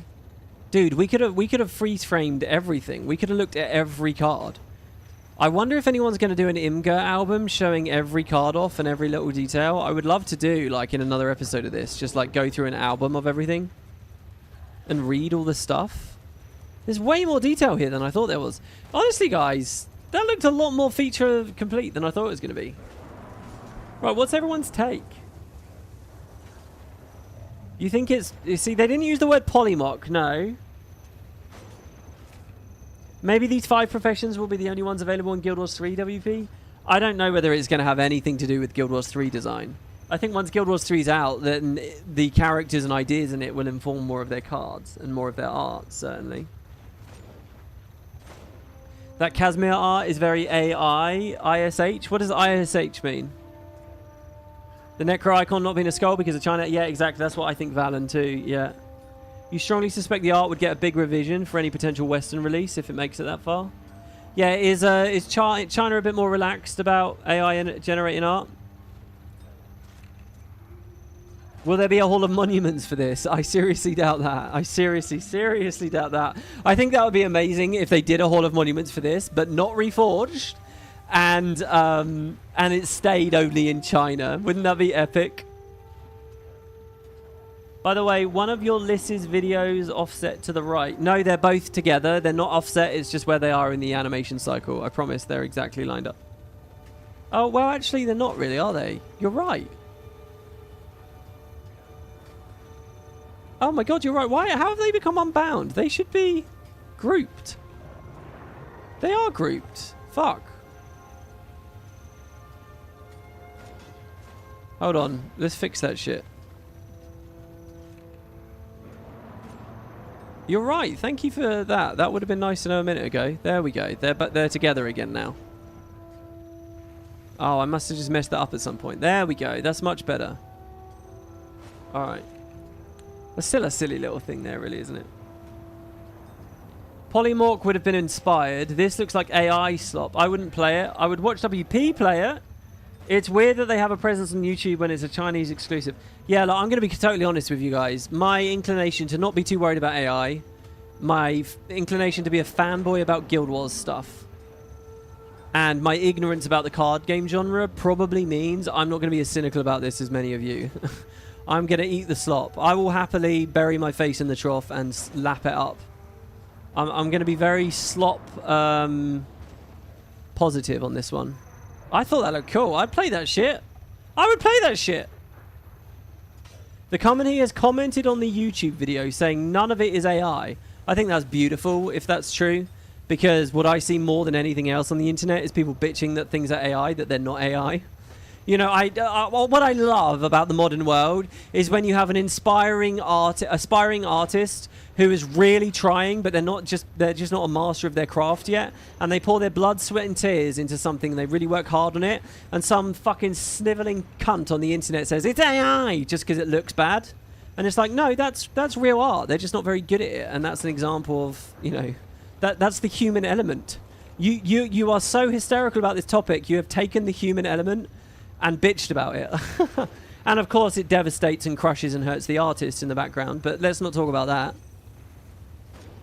Anyway, let's not get too into that. That tends to spiral things. Sorry for using the C word a few times today as well.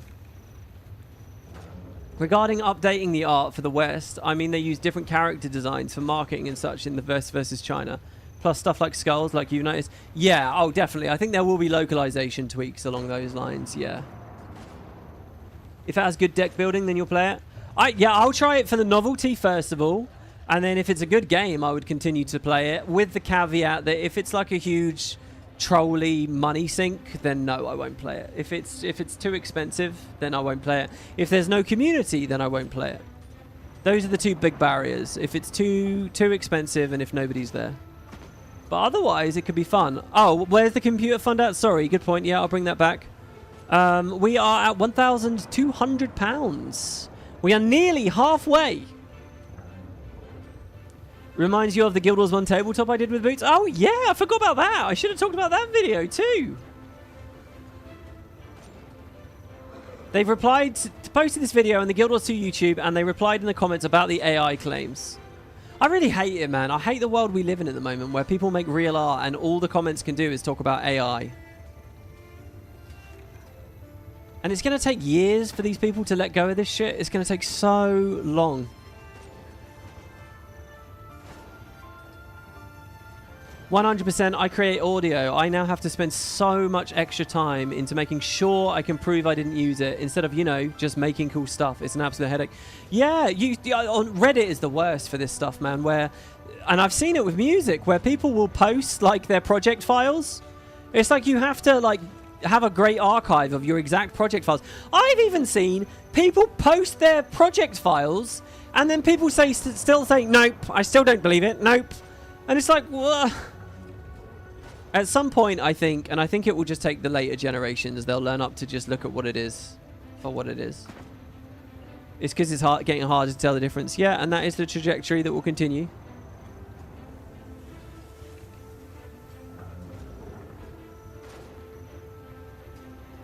The tone of Bogot's post seemed like Arenanet themselves weren't entirely jazzed about this project, but maybe I'm reading too much into it. Do you think? Really? Let's close down that old poll. By the way, you guys mostly said that the sharding question was good. It was about 50-50. Very interesting. 60-40, but you know. That's an interesting thought. I've got to poll you guys.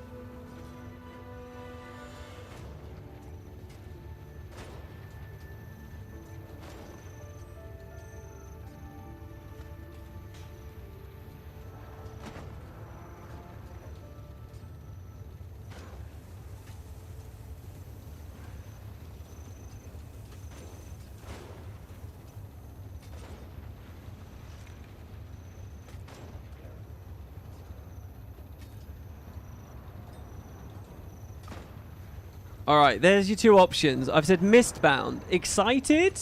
Yes or no? Yes, because yay Guild Wars. Or no, because boo China, boo AI, boo slop. Oh, I wrote China twice. Whoops. No, that's not xenophobia, all right? What do you guys think? All right, go on, get in there. Fight, fight, fight, fight.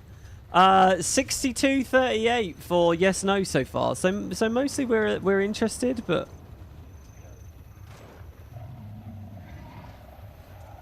is there a third option? What's the third option? Yay.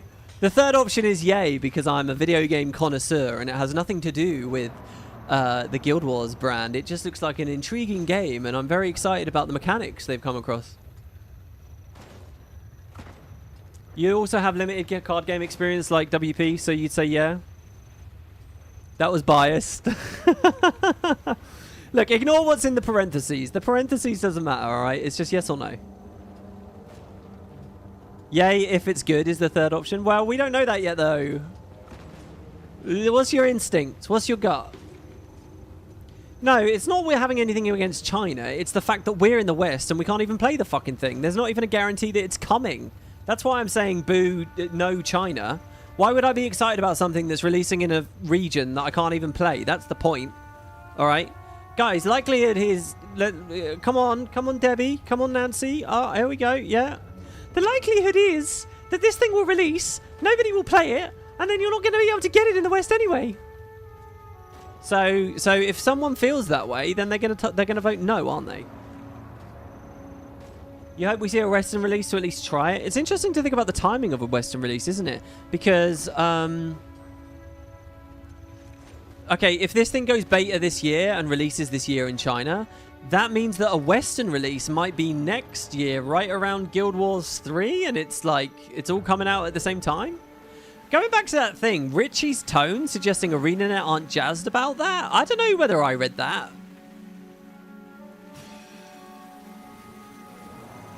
I think we're living in a sad world, man. Do you know what? Here's what I honestly think.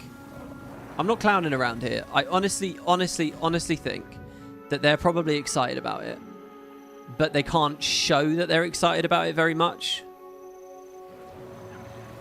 Because to look like they endorse it too strongly, if the community rebels against it, makes it look like they have egg on their faces.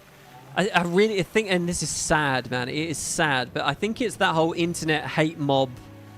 Fucking, this is what internet communities like. This is what gamers are like a lot of the time. You know, we just fucking spaz out and get angry about stuff. And Arenanet just so often they just seem scared to me, scared of like, and I get why, because people are so hysterical. And that's also why, by the way, I was very, very refreshed to hear Grouch talk on that post last Monday about World versus World updates and how they can't be scared and they just need to do things. They have to, it's their game, they have to do it. But I read, if Richie's tone is if he's neutral Neddy about it, if that's how it feels, and I don't think it is how it feels, but if that's the vibe you're getting, the reason you're getting that vibe is because they just have to be careful. They have to be careful because the things that make money are not the things that Western Reddit audiences approve of. And that's where we're living. That's the world we're in. Will we earn Nika skins like in Stronghold? It's so funny you just said that because I thought, I didn't say it out loud just now, but when I was looking at their UI, it reminded me of Stronghold. It really did. And I thought, wow, I'm getting a real Stronghold vibe off of this. But I stopped because of that boss baby thing. I thought, that's not a Stronghold vibe. That's just collecting heroes. It was exactly because of the boss baby thing that I didn't say that. Because I thought, well, obviously.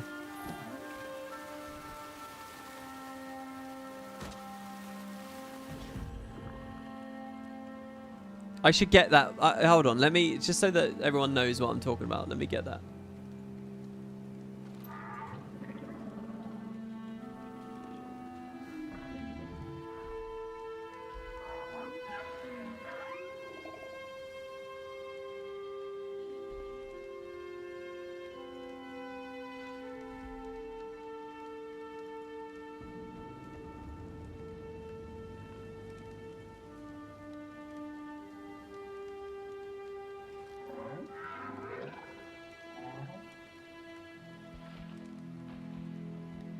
I'm going to lock that, actually. I'm going to lock this. Here, this tweet here. This guy, Boots with the fur. That's not Boots, my friend. That's a different Boots. Right? Boots with the fur, afraid of wasps. I think this is genius. This is one of my favorite tweets of all time. It was from 2019.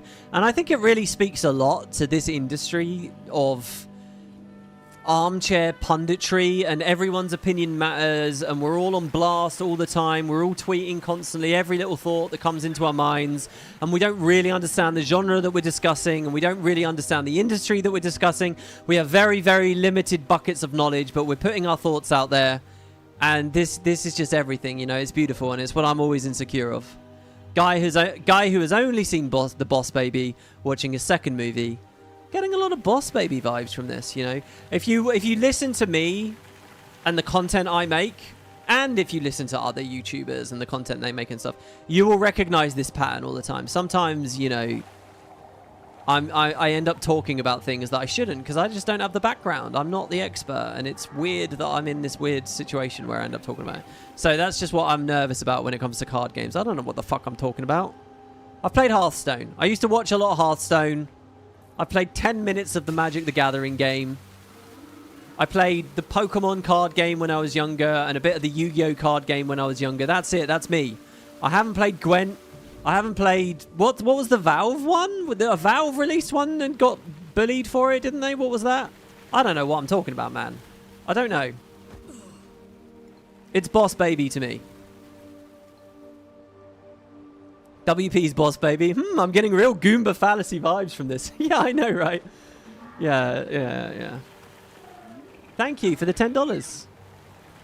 WP, how would you feel if the game did well and they had some kind of Guild Wars 3 rewards that became cards in Mistbound? I think that would be cool. I want the game to do well. I want us all to be able to play it.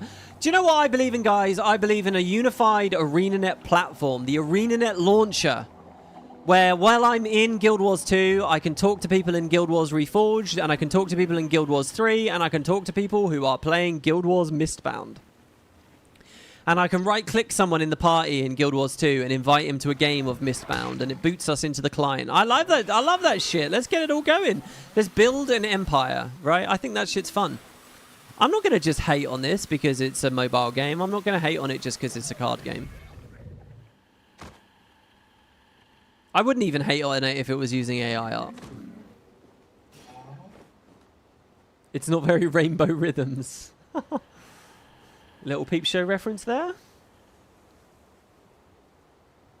Play Mistbound while waiting for the fire elemental to spawn. Yeah, you know, that would be a good little thing. No, I'm enlightened. I play Belcher's Bluff while waiting for it to spawn. I invite people to Belcher's Bluff rounds, all right? That's what the real fans do. Confirmed for Kaineng Ta. Kaineng Ta should be a character. I think that was quite fun seeing them mix the two different games, by the way. And it was fun seeing new art. If the game does well, it might help get your non-Guild Wars friends that like card games into Guild Wars. Yeah, presumably they're out there, right? Can anyone teach me a little bit about, like, the Chinese community? Do they love this genre? Will they Will they play it ravenously? What's the story? And again, what is Billy Billy?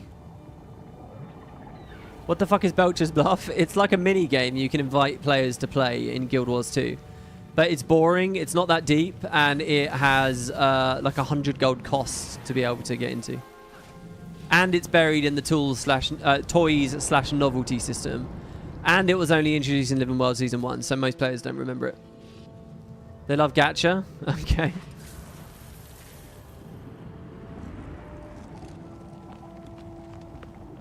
AI is going to be the end. We should really fight against it. Oh. Panic.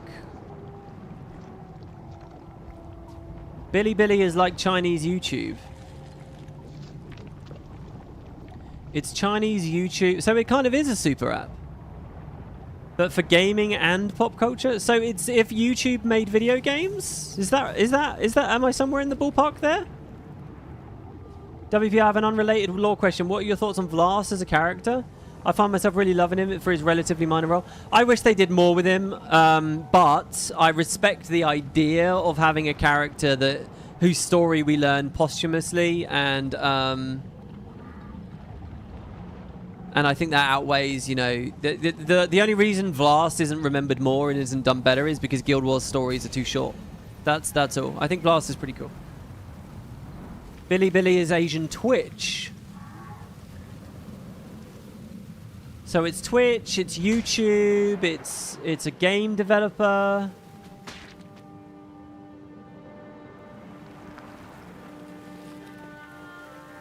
And it's Facebook compressed all into one platform. Hey, that's not bad. That sounds like a super app to me. It's like why Elon Musk bought X, right? He wanted to make his own version of that in the West. Isn't that right? And fell flat on his face.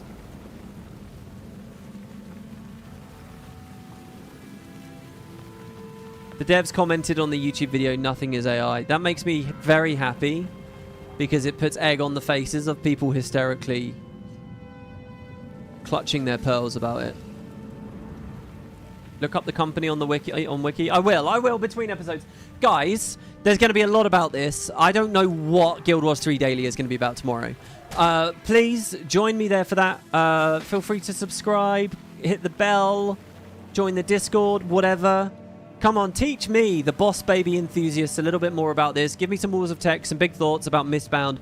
I will seek out an album of screenshots and stuff, or I'll make them myself, I guess. I don't know. I'll try. But that's it for Guild Wars 3 Daily today. That's 2 hours of fun podcasting and chat. Thank you all for being here with me. Thank you for the donations. Thank you for putting up with my boisterousness and all that shit. And I will see you next time for, you know, whatever we have to talk about. Thank you, everyone. Big stuff happening. I'll see you in the next part. Farewell. Ta-ta. Bye-bye.